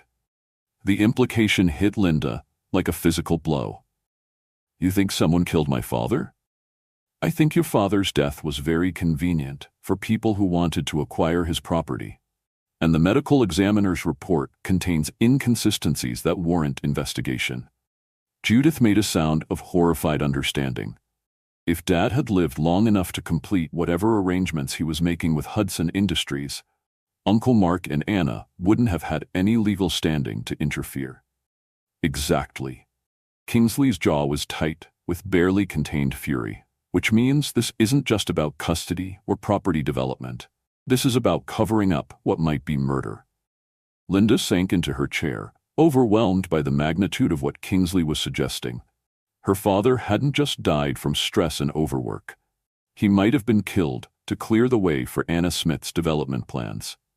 We have to prove it, she said, surprising herself with the steadiness in her own voice. We will. Kingsley knelt beside her chair, taking her hands in his. But first, we deal with the police investigation and the custody threat. One battle at a time. Linda looked into his storm-colored eyes, seeing love and determination and the kind of protective fury that could move mountains. Promise me something. Anything. Promise me that when this is over, when we've stopped Anna and Mark and proven what they've done, we'll build something beautiful from all this ugliness. Promise me we'll make the medical center everything my father dreamed it could be. Kingsley's smile was fierce with promise. I promise you that, and more. We're going to build a life together that honors everything your father believed in. When he kissed her, Linda tasted hope and determination, and love strong enough to withstand whatever storms were coming. But even as she lost herself in the warmth of his embrace, she couldn't shake the feeling that their real battle was just beginning. 2 hours later, sitting in Detective Martinez's office with Catherine Morgan beside her, Linda learned exactly how vicious Anna Smith could be when cornered. The allegations were carefully crafted to sound plausible while being impossible to definitively disprove. Inappropriate relationships, financial impropriety, emotional instability, questionable judgment about Judith's welfare. These are serious concerns, Miss Owens, Detective Martinez said, reviewing the complaint that had clearly been written by someone with legal training. Anonymous reports about young women in vulnerable situations require thorough investigation. Anonymous reports orchestrated by people who want to steal my client's property, Catherine replied coolly. Detective, I hope you'll investigate the motivations of whoever filed these allegations as thoroughly as you investigate their validity. Linda sat quietly, letting her attorney handle the professional responses while her mind raced with understanding of how thoroughly she'd been outmaneuvered. Anna hadn't just threatened legal action. She'd created an official investigation that would become public record, damaging Linda's reputation, regardless of the outcome. But as Detective Martinez asked her questions about her relationship with Kingsley, her living arrangements, and her ability to care for Judith. Linda found herself thinking about her father's voice from his medical journal. Maybe there's hope for partnership instead of just extraction. Her father had seen something in Kingsley that Mark and Anna would never understand. The possibility of building something beautiful instead of just profitable. And now Linda had the chance to prove that her father's faith had been justified. The battle was far from over, but Linda was no longer fighting it alone. The weekend that followed felt like living in the eye of a hurricane, deceptively calm, while destructive forces gathered strength on all sides. Linda threw herself into medical center planning with desperate energy, as if architectural drawings and contractor schedules could somehow shield her from the legal storm that was building. Kingsley seemed to sense her need for productive distraction, involving her in every decision about equipment specifications, staff recruitment, and community outreach programs. They worked side by side in his office, their professional collaboration deepened by the intimacy they discovered and the shared determination to honor her father's legacy. But beneath the surface calm, Linda could feel the tension building. Catherine Morgan called twice daily with updates on the custody investigation. Detective Martinez had interviewed 3 neighbors, 2 of Judith's professors, and the landlord of their old apartment. Anna Smith's lawyers had filed preliminary custody papers, and Mark had been granted temporary visitation rights that he was exercising with calculating persistence. "He's documenting everything," Judith reported after her 3rd forced lunch with Mark in 4 days. "Taking pictures of where I live, asking detailed questions about our daily routines, trying to get me to say things that could be twisted to sound inappropriate." "What kind of things?" Linda asked, though she wasn't sure she wanted to know. "Whether you and Mr. Hudson share meals, whether he's ever in the residential areas when you're not fully dressed, whether you seem emotionally dependent on his approval." Judith's voice was flat with disgusted understanding. "He's building a case that you're essentially his kept woman, and I'm an innocent victim who needs protection." The crude assessment of their relationship made Linda's cheeks burn with anger and humiliation. "You know that's not what this is." "Of course I know that. But Uncle Mark is very good at making innocent things sound sinister." Judith moved to the windows, her young face etched with worry lines that belonged on someone much older. "Linda, what if he wins? What if the court decides I'd be better off with him?" And before Linda could answer, Kingsley appeared in the doorway with an expression that immediately put her on high alert. He was holding his phone, and whatever news he'd just received had transformed his usual composed confidence into something that looked dangerously close to panic. "We have a problem," he said, his voice tight with barely contained fury. "Anna Smith just filed an injunction to halt construction on the medical center, claiming the renovation violates historical preservation requirements." Linda felt the floor drop out from under her. Historical preservation? The building isn't even 100 years old. "It doesn't matter. The injunction automatically stops all work until the claim can be investigated, which could take months." Kingsley moved to his desk, pulling up legal documents on his computer screen. "Anna's lawyers are arguing that the clinic has significant cultural and historical value to the community, and that converting it to a larger medical facility would destroy its architectural integrity." The irony was so blatant, it took Linda's breath away. She wants to tear down the entire neighborhood for luxury condos, but now she's concerned about historical preservation? She's concerned about buying time until she can force us to sell. Kingsley's jaw was tight with restrained rage. "If the medical center project is tied up in legal challenges, if my resources are drained by custody battles and criminal investigations, eventually we'll have no choice but to accept her offer." Judith turned from the window, her dark eyes blazing with young fury.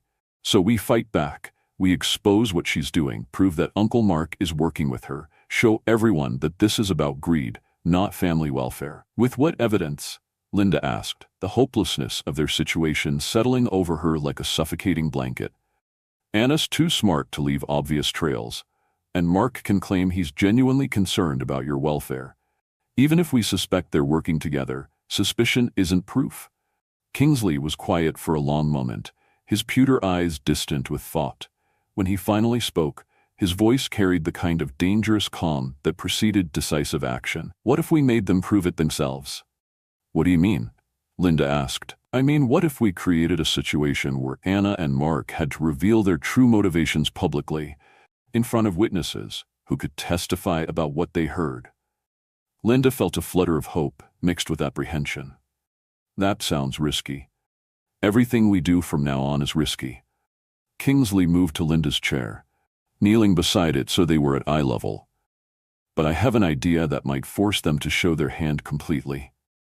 Before he could explain, his phone rang with a call from Thomas Dever. Kingsley answered with visible reluctance, putting it on speaker so the others could hear. I apologize for calling on a Sunday, Thomas said, but there's been a development that requires immediate attention. Emma Gober is here. Linda felt Kingsley go rigid beside her. My mother is here? She arrived an hour ago, demanding to speak with you about family obligations and appropriate business practices. She's been quite vocal about her concerns regarding your recent personal and professional decisions. The timing was too perfect to be coincidental. Let me guess, Kingsley said with bitter understanding. Someone contacted her about the custody investigation and the medical center project. She mentioned receiving disturbing information from concerned parties about your involvement with Ms. Owens. Thomas's carefully neutral tone couldn't quite mask his disapproval. She seems to believe that your business judgment has been compromised by personal entanglements. Linda's heartbeat quickened as the implications became clear. Anna Smith hadn't just attacked their relationship through legal channels. She'd brought in Kingsley's estranged mother as another weapon in her arsenal. Send her up, Kingsley said, his voice deadly quiet. If my mother wants to discuss family obligations, she can do it where Linda can hear every word. After he hung up, Linda found herself facing the prospect of meeting the woman who'd abandoned Kingsley when he was 12 years old, who'd chosen her own moral purity over her son's welfare, and who'd apparently been convinced that Linda was a destructive influence on his life. You don't have to stay for this, Kingsley said, reading the anxiety in her expression. Yes, I do. Linda stood, smoothing her dress with hands that only trembled slightly. If we're going to build a life together, I need to understand all the forces that shaped you. That includes the people who hurt you. When Emma Gober walked into the penthouse 15 minutes later, Linda was struck by how much Kingsley resembled his mother. She had the same gunmetal eyes, the same aristocratic bone structure, the same natural authority that commanded attention. But where Kingsley's presence felt protective and reassuring, Emma's felt judgmental and cold. At 62, she was still beautiful in the way that expensive maintenance and good genetics could preserve. Her silver hair, styled in a perfect chignon, and her navy suit, clearly designer-crafted. She moved through the space like she owned it, her gaze cataloging details with the calculating precision of someone preparing evidence for prosecution. Kingsley, she said, her voice carrying the kind of disappointed authority that probably still made him feel 12 years old. I see you're living exactly as extravagantly as your father did.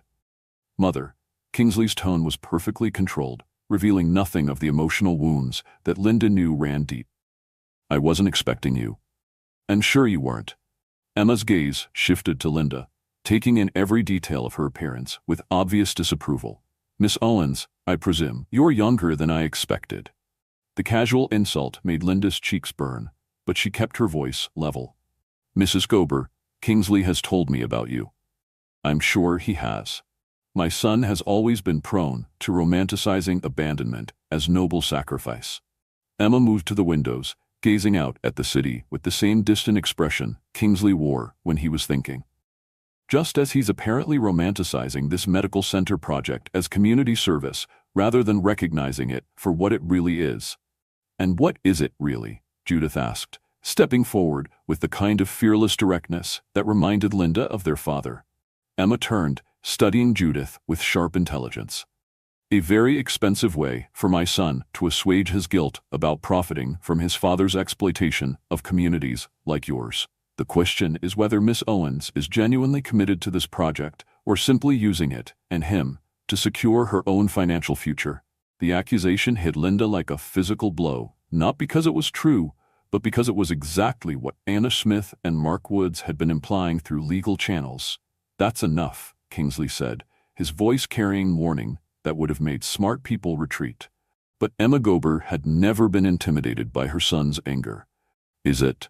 Because from what I understand, Miss Owens moved into your penthouse within days of her father's death, accepted a highly paid position she's not qualified for, and is now fighting a custody battle that conveniently requires your legal and financial support." "You don't know what you're talking about," Linda said, finding her voice despite the emotions churning in her chest. "Don't I? I know that wealthy men like my son attract women who mistake financial security for love.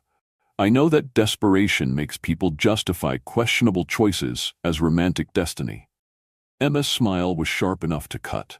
"I also know that my son has been making irrational business decisions since he became involved with you, and that those decisions are now threatening everything he's spent 15 years building."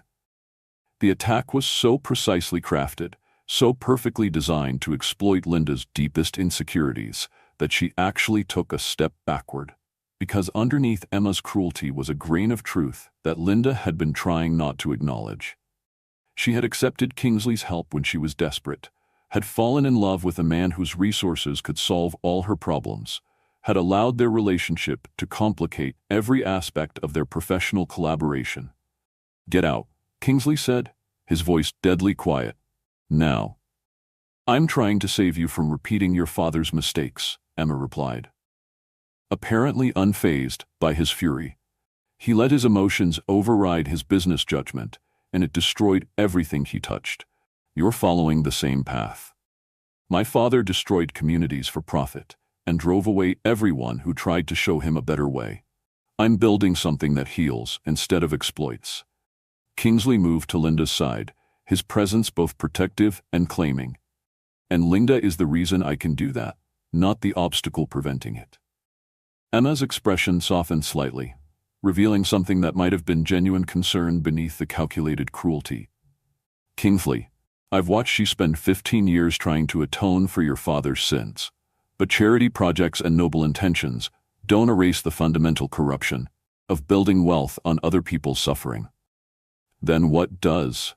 The question came out raw, vulnerable in a way that revealed the boy who had been abandoned by his mother's moral purity. "Nothing," Emma said with devastating honesty. "That's what I learned when I left your father. Some things can't be fixed, only escaped from. And some people can't be saved from the consequences of their choices."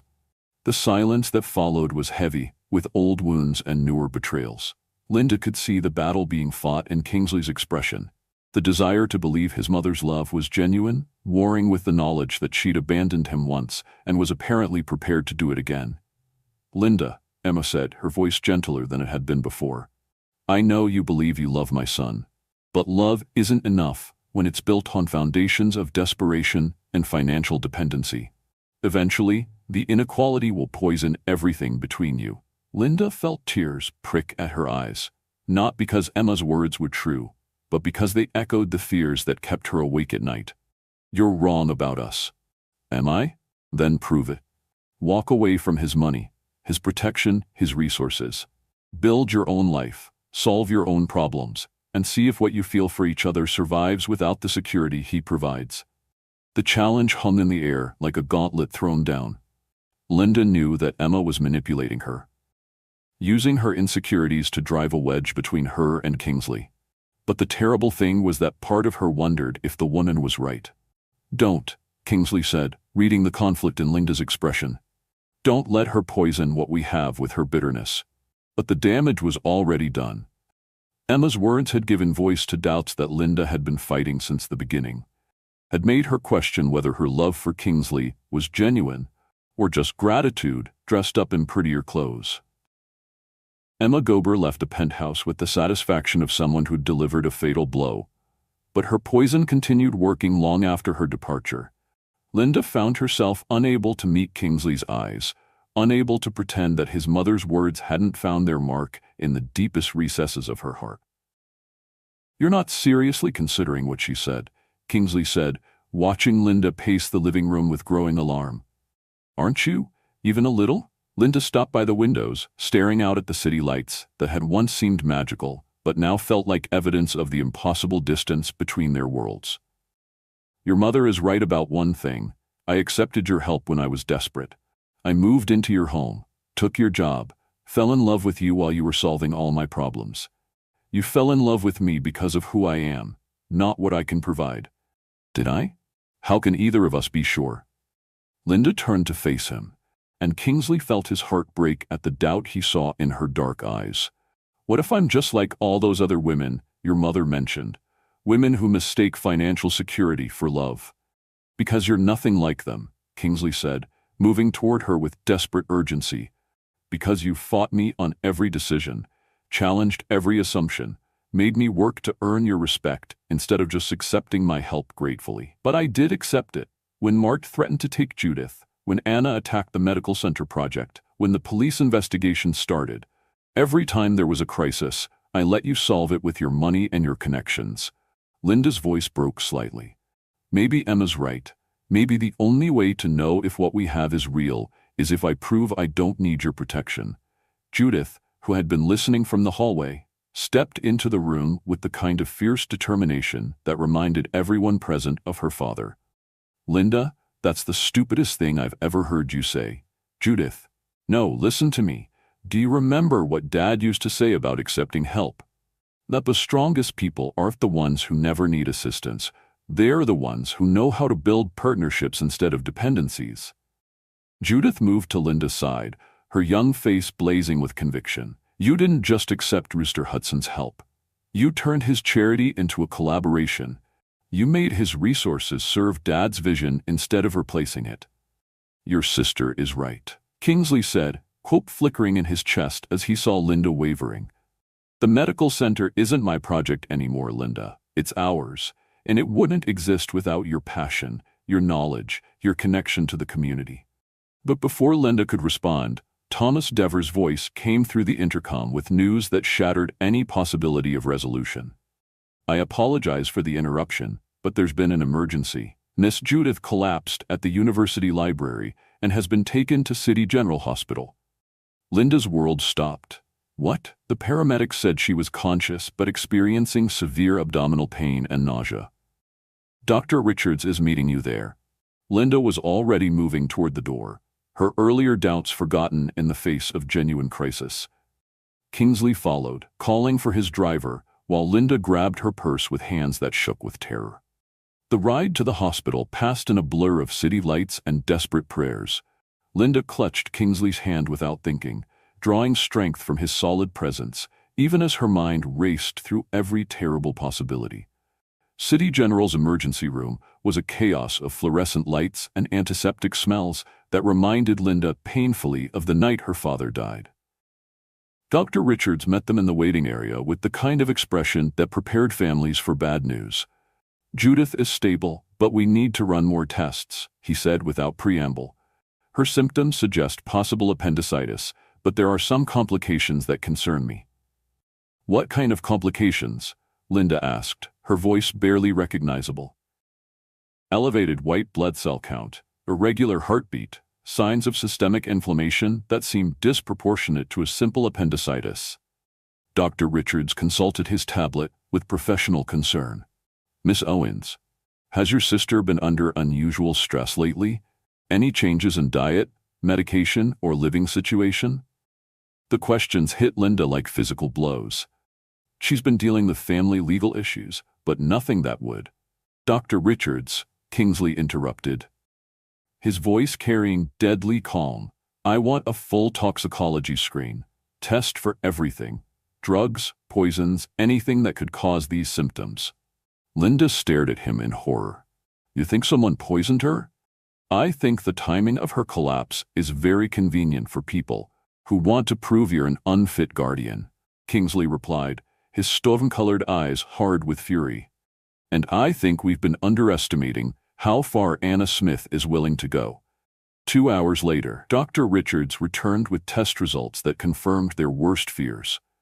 Judith had been poisoned, not with anything immediately life-threatening, but with a combination of substances that would have caused exactly the symptoms she'd experienced. The good news is that she's going to be fine, Dr. Richards said.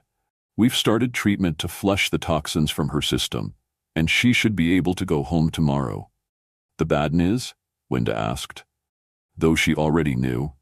The bad news is that someone deliberately gave her these substances, probably over the course of several days.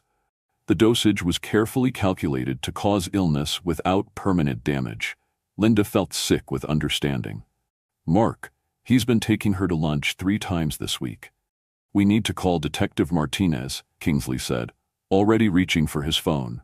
This is attempted poisoning, and it proves that Mark's custody claims are part of a larger conspiracy. But when Detective Martinez arrived at the hospital, she brought news that made their situation even more desperate. Miss Owens, I need to inform you that based on recent developments, Child Protective Services has been granted emergency custody of your sister pending a full investigation. Linda's legs nearly gave out from under her. What recent developments? Your sister's hospitalization, combined with allegations about your living situation and emotional stability, have raised serious concerns about your ability to provide adequate care. Detective Martinez's expression was sympathetic, but implacable. Miss Judith will be placed in temporary protective custody until the court can determine the most appropriate long-term arrangement. Protective custody with who? Kingsley asked, though Linda could see in his expression that he already knew the answer. Mark Woods has been approved as the emergency guardian. He'll take custody as soon as Miss Judith is discharged from the hospital. Linda felt the room spinning around her. Everything Anna Smith and Mark had orchestrated, the custody investigation, the legal challenges, even poisoning Judith, had been designed to reach this moment.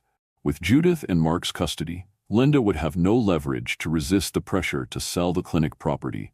This is insane, Linda said, her voice breaking with desperation. Mark poisoned her. He made her sick so he could claim I was an inadequate guardian.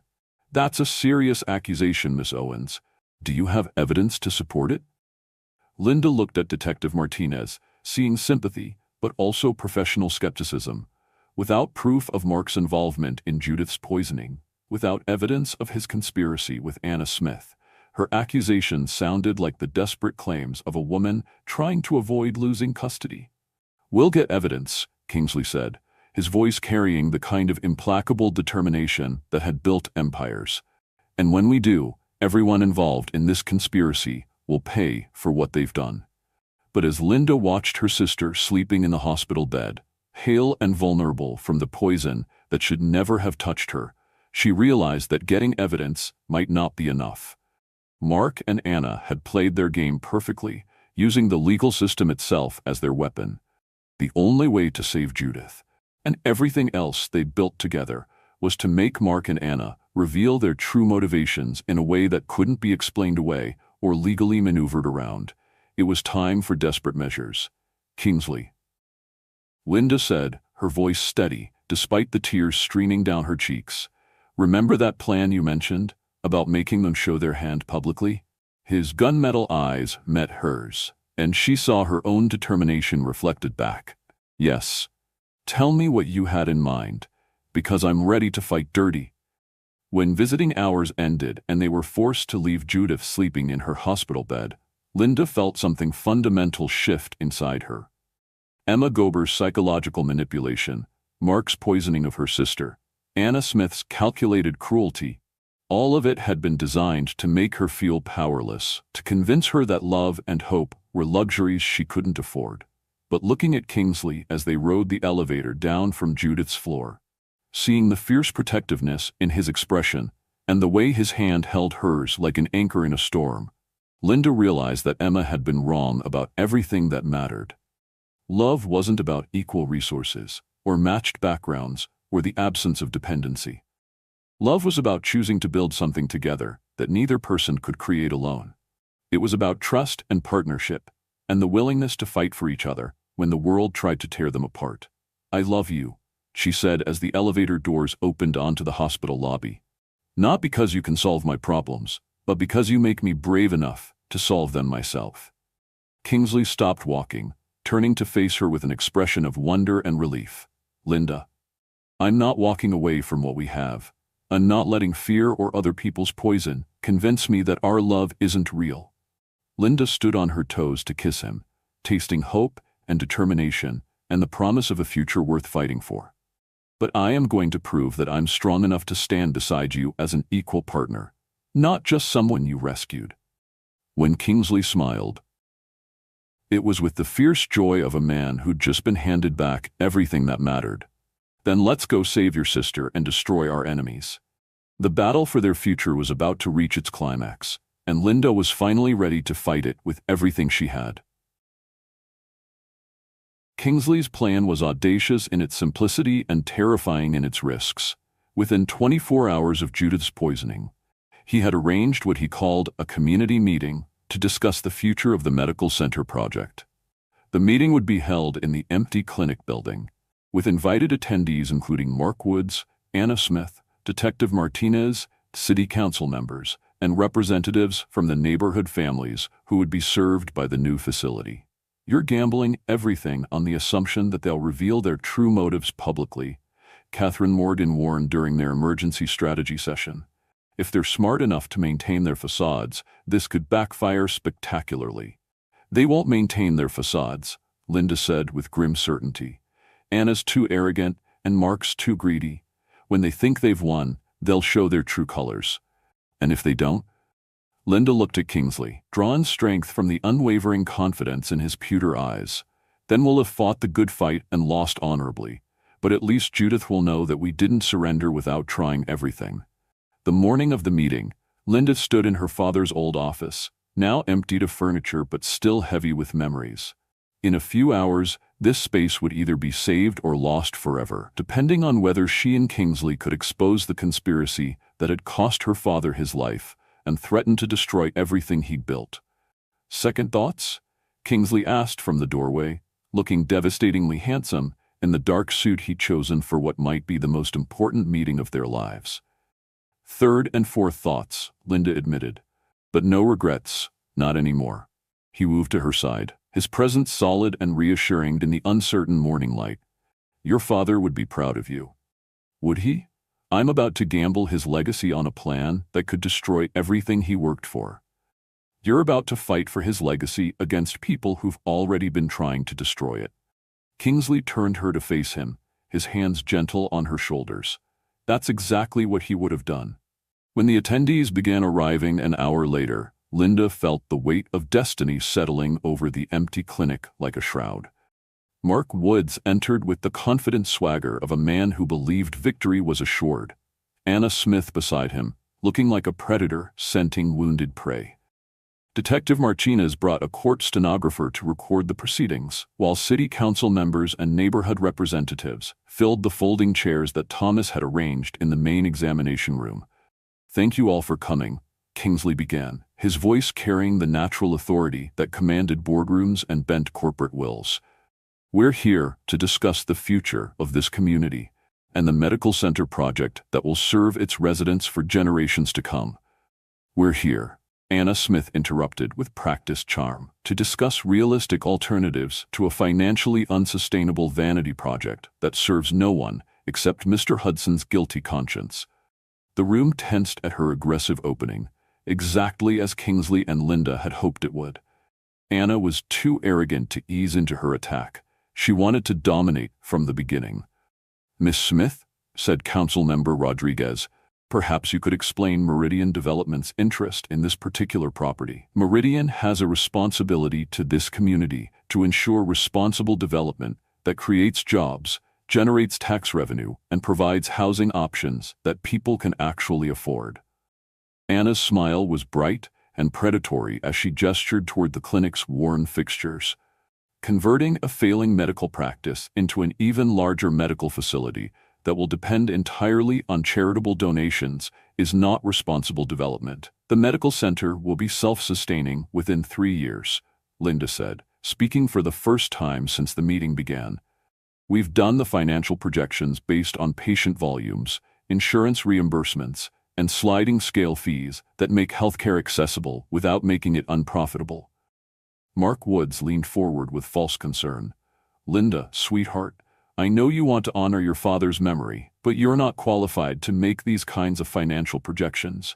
You're grieving, you're under stress, and you're being influenced by people who don't understand the realities of community healthcare." The condescending tone was perfectly calculated to make Linda appear unstable and incompetent. But instead of feeling diminished, Linda felt her father's strength flowing through her like a river of quiet confidence. "Uncle Mark, you're right that I'm grieving, but I'm not incapacitated by grief. And I'm certainly not being influenced by anyone." Linda stood, moving to the center of the room where everyone could see her clearly. "What I am is educated, experienced, and committed to serving this community the way my father taught me. Your father was an idealist who nearly bankrupted himself trying to provide free health care to people who should have been seeking care through appropriate government channels," Anna said, her mask of sympathy slipping slightly. "His death was tragic, but it was also inevitable, given the stress of trying to make an economically unviable practice succeed." "Inevitable?" Detective Martinez spoke for the first time, her voice sharp with professional interest. "That's an interesting choice of words, Miss Smith." Anna's perfect composure flickered for just a moment before reasserting itself. "I simply meant that the stress of financial failure often has health consequences, especially for older individuals with existing cardiac risks." "How did you know about my father's cardiac risks?" Linda asked, her pulse quickening with the scent of approaching victory. "His medical records were confidential. It's common knowledge that healthcare providers often suffer from stress-related health issues." Anna's confidence was cracking, revealing the calculating predator underneath.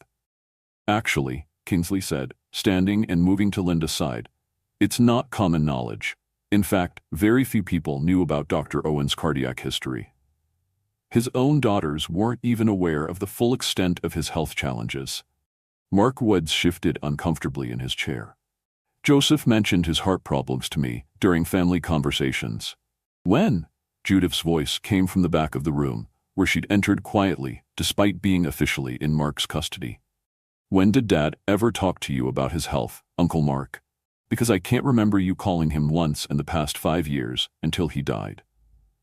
The room turned to look at Judith, pale but determined, her dark eyes blazing with the same fierce intelligence that had made her father such a formidable advocate for his patients. "Judith, honey, you shouldn't be here," Mark said, rising from his chair with false concern. "You're supposed to be resting, recovering from your illness."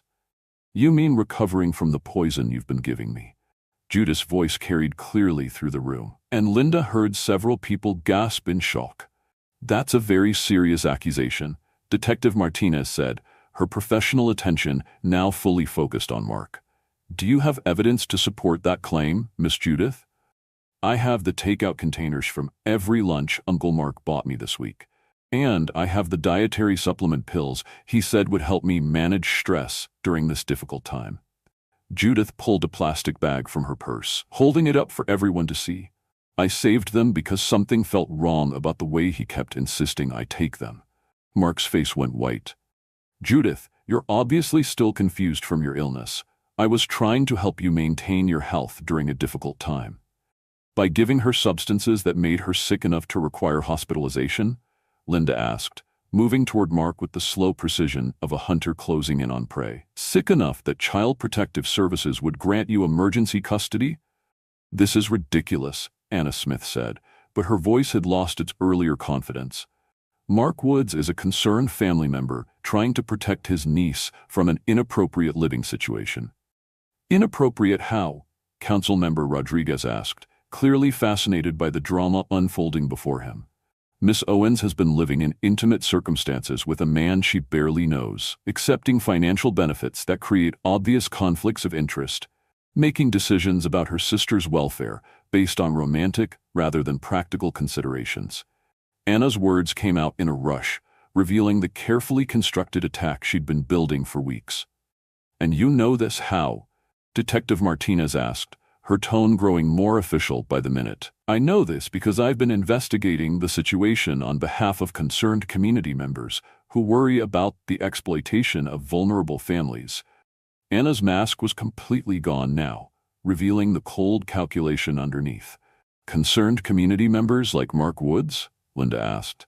Mark approached Meridian Development with legitimate concerns about his niece's welfare and his brother's unrealistic business practices, Anna replied, apparently not realizing how much she was revealing.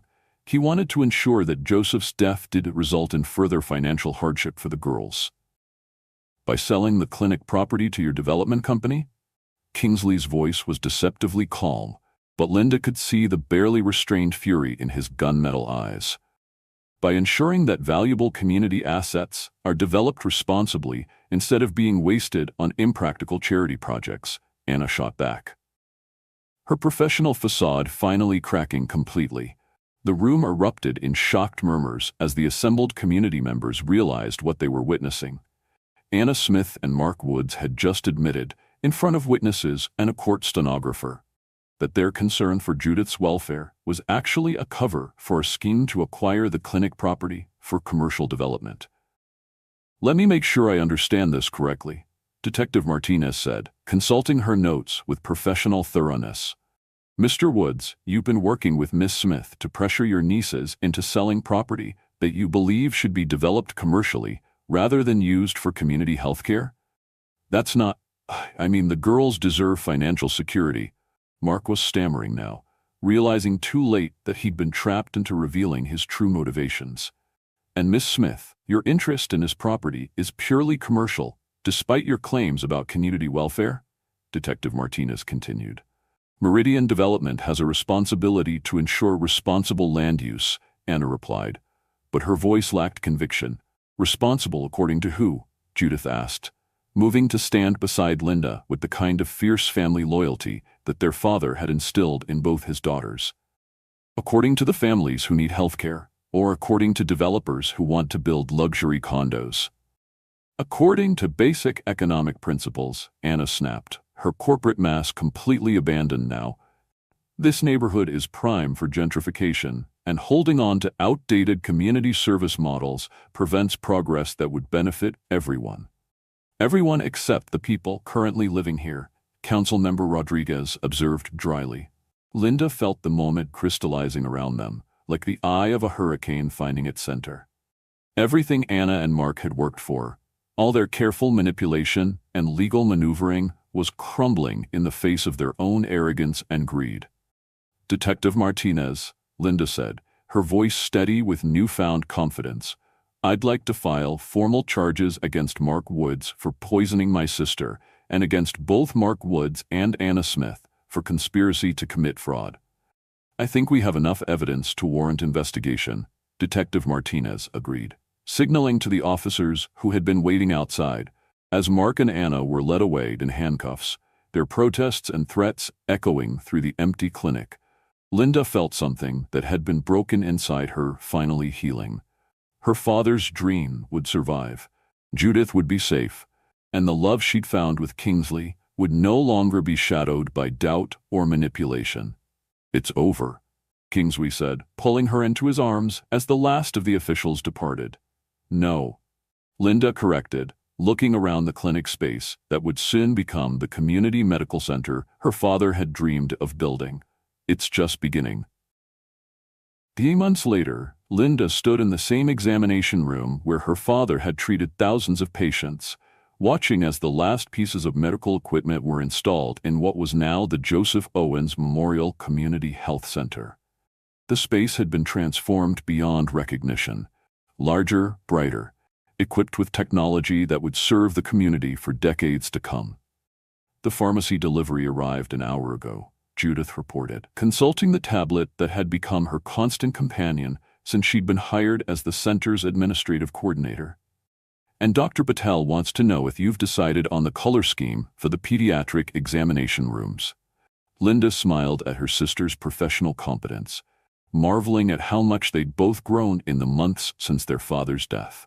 Judith had not only recovered completely from Mark's poisoning, but had thrown herself into the medical center project with the passionate dedication of someone who discovered her true calling. "Tell Dr. Patel that bright colors are fine, as long as they're soothing rather than overwhelming," Linda replied, making a note in her own planning documents. "We want children to feel safe here, not overstimulated." "Speaking of feeling safe," Kingsley said from the doorway, How are you feeling about the opening ceremony tomorrow?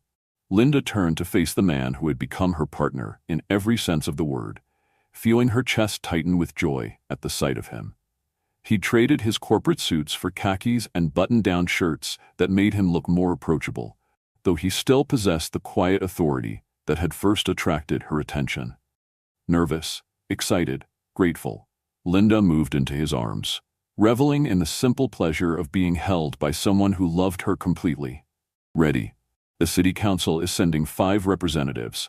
The state health department wants to use us as a model for rural healthcare delivery, and we've got funding commitments that will carry us through the first 3 years of operation, Kingsley reported, pressing a kiss to the top of her head.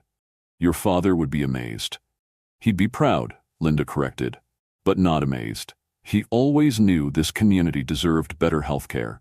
We just gave him the resources to make his vision reality. The investigation into her father's death had revealed that Mark Woods had been slowly poisoning Joseph Owens with the same substances he'd later used on Judith, weakening his heart over months until the final, fatal attack. Anna Smith had provided the poison and the motivation, believing that eliminating the idealistic doctor would clear the way for her development plans. Both conspirators were now serving lengthy prison sentences, their convictions making headlines that had brought national attention to the medical center project. The publicity had attracted additional funding, volunteer medical professionals, and community support that exceeded even Linda's most optimistic projections. Thomas called this morning, Kingsley continued, his arms tightening around Linda. The final permits came through for the expansion project. We can break ground on the additional wing next spring. The Mental Health and Wellness Center, Linda said, warmth spreading through her chest as she thought about the comprehensive care they'd soon be able to provide. Dad would have loved that. He always said that healing the body without addressing the mind was only half the job.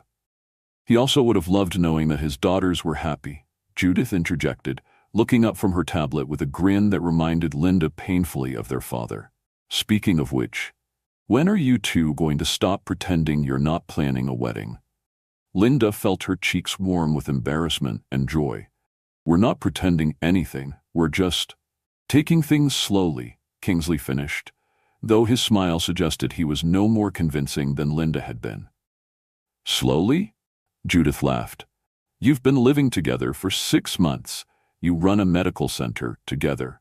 You finish each other's sentences. The only thing you haven't done is make it official. Before Linda could respond, Maria Santos appeared in the doorway, with her arms full of flowers from her market. For tomorrow's ceremony, she announced, her weathered face beaming with pride. Your papa loved white roses, and I thought he should have them for his special day. Maria, you didn't have to, Linda began, but the older woman waved away her protests. Your papa delivered my grandson when no one else would help us. Your mama fed my family when my husband lost his job. Maria's eyes filled with tears of gratitude. This medical center, it's not just for us, it's for our children, our grandchildren, everyone who comes after. You gave us hope again. After Maria left, Linda found herself overwhelmed by the magnitude of what they'd accomplished together. The medical center wasn't just a building or a business, it was a living monument to her father's belief that healthcare was a fundamental human right, not a privilege to be earned. Are you ready for tomorrow? Kingsley asked, seeming to read her thoughts. I think so.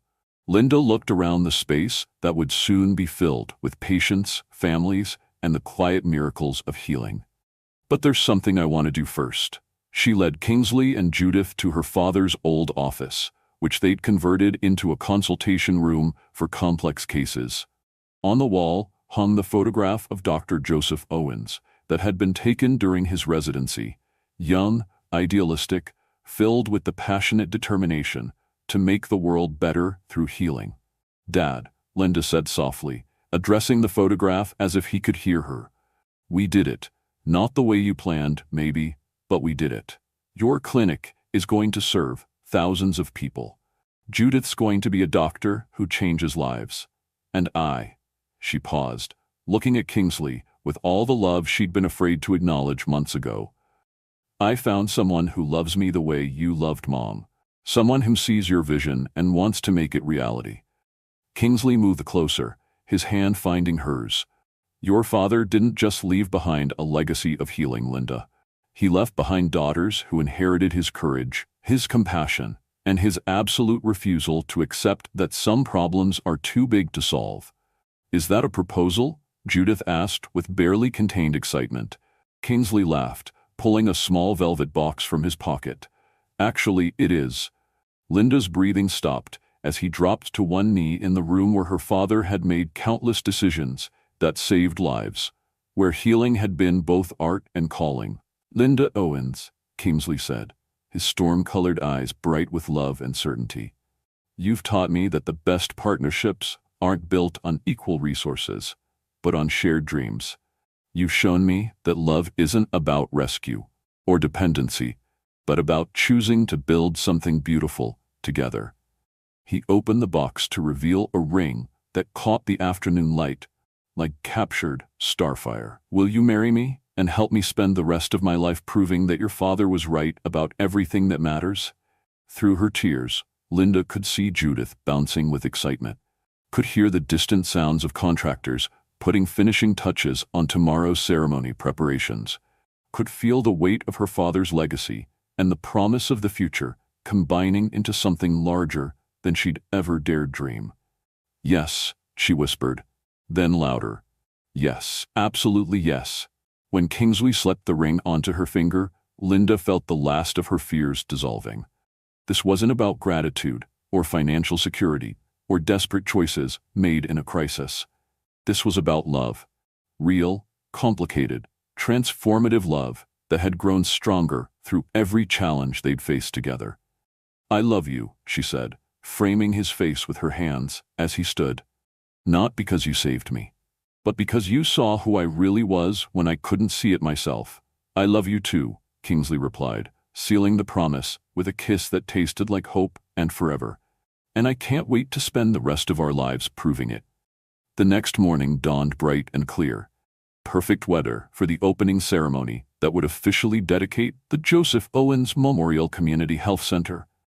Linda stood before the bathroom mirror in the penthouse she now called home, adjusting the navy blue dress she'd chosen for the occasion, the same color as the one she'd worn to her father's funeral, but transformed by hope instead of shadowed by grief.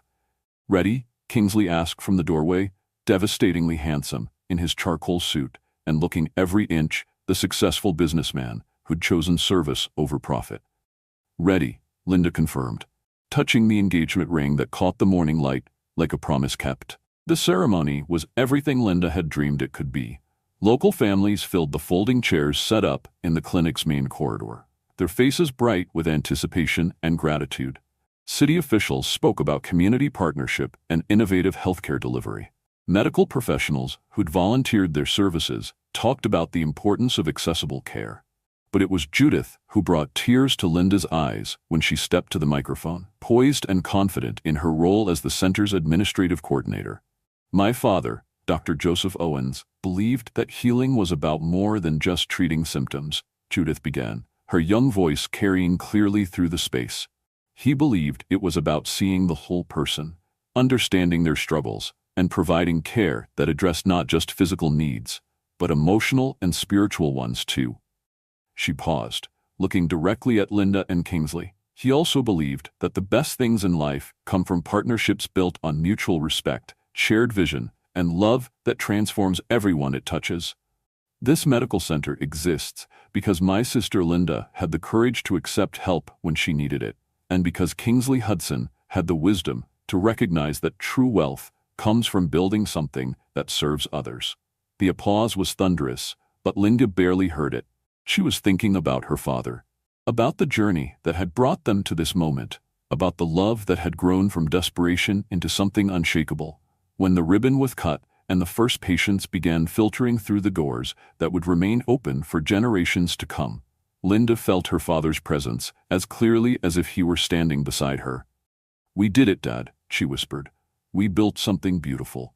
6 months after that, Linda walked down the aisle of the small church where her father had been eulogized, wearing her grandmother's wedding dress, and carrying a bouquet of white roses mixed with herbs from the medical center's therapeutic garden.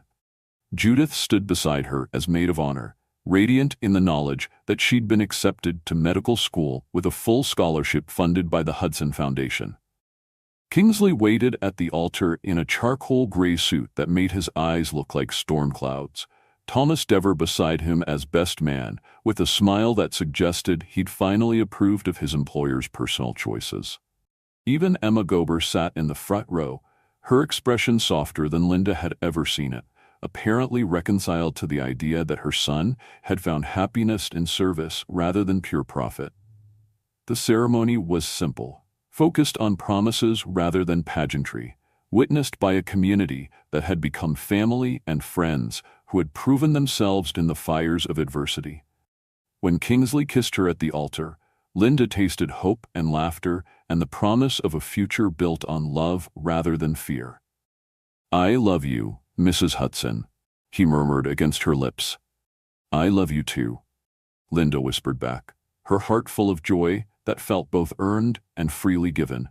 The reception was held in the medical center's community room, with tables arranged around the space where children now received their vaccinations and elderly patients managed their chronic conditions. Maria Santos provided the catering, her grandson playing violin music that filled the room with celebration. Detective Martinez attended with her partner, having become something of a friend during the legal proceedings that had sent Mark Woods and Anna Smith to prison for conspiracy and fraud. During the dinner, Thomas Dever stood to offer a toast that brought tears to Linda's eyes and laughter from the assembled guests. "To Kingsley and Linda Hudson," he said, raising his champagne glass, "who prove that the best business partnerships are built on love, and the strongest love stories begin with shared commitment to something larger than ourselves."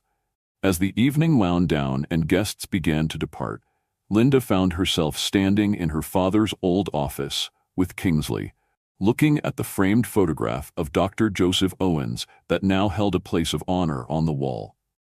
"Do you think he'd approve?" she asked, leaning against her husband's solid warmth. "I think he'd say that love and healing go hand in hand," Kingsley replied, his arms tightening around her, "and that the best way to honor someone's memory is to build something beautiful from the foundation they laid." Linda smiled, thinking of all the patients who would be treated in these rooms, all the families who would find help when they needed it most, all the lives that would be touched by the community her father had served and they had chosen to continue serving together.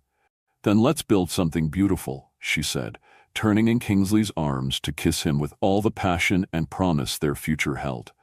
Outside, the city lights twinkled like stars, and inside the Joseph Owens Memorial Community Health Center, love and healing were preparing to work their quiet miracles for generations to come. Have you ever found love in the most unexpected circumstances? Share your stories in the comments below and let me know where you're watching from around the world. Don't forget to subscribe for more passionate love stories, and remember that sometimes the most beautiful beginnings come from the most challenging endings. Join me tomorrow for another story of love conquering impossible odds, because here at Sage King Stories, we believe that love always finds a way. Until then, this is Sage King reminding you that true wealth isn't measured in dollars, but in the depth of the connections we build and the lives we touch along the way.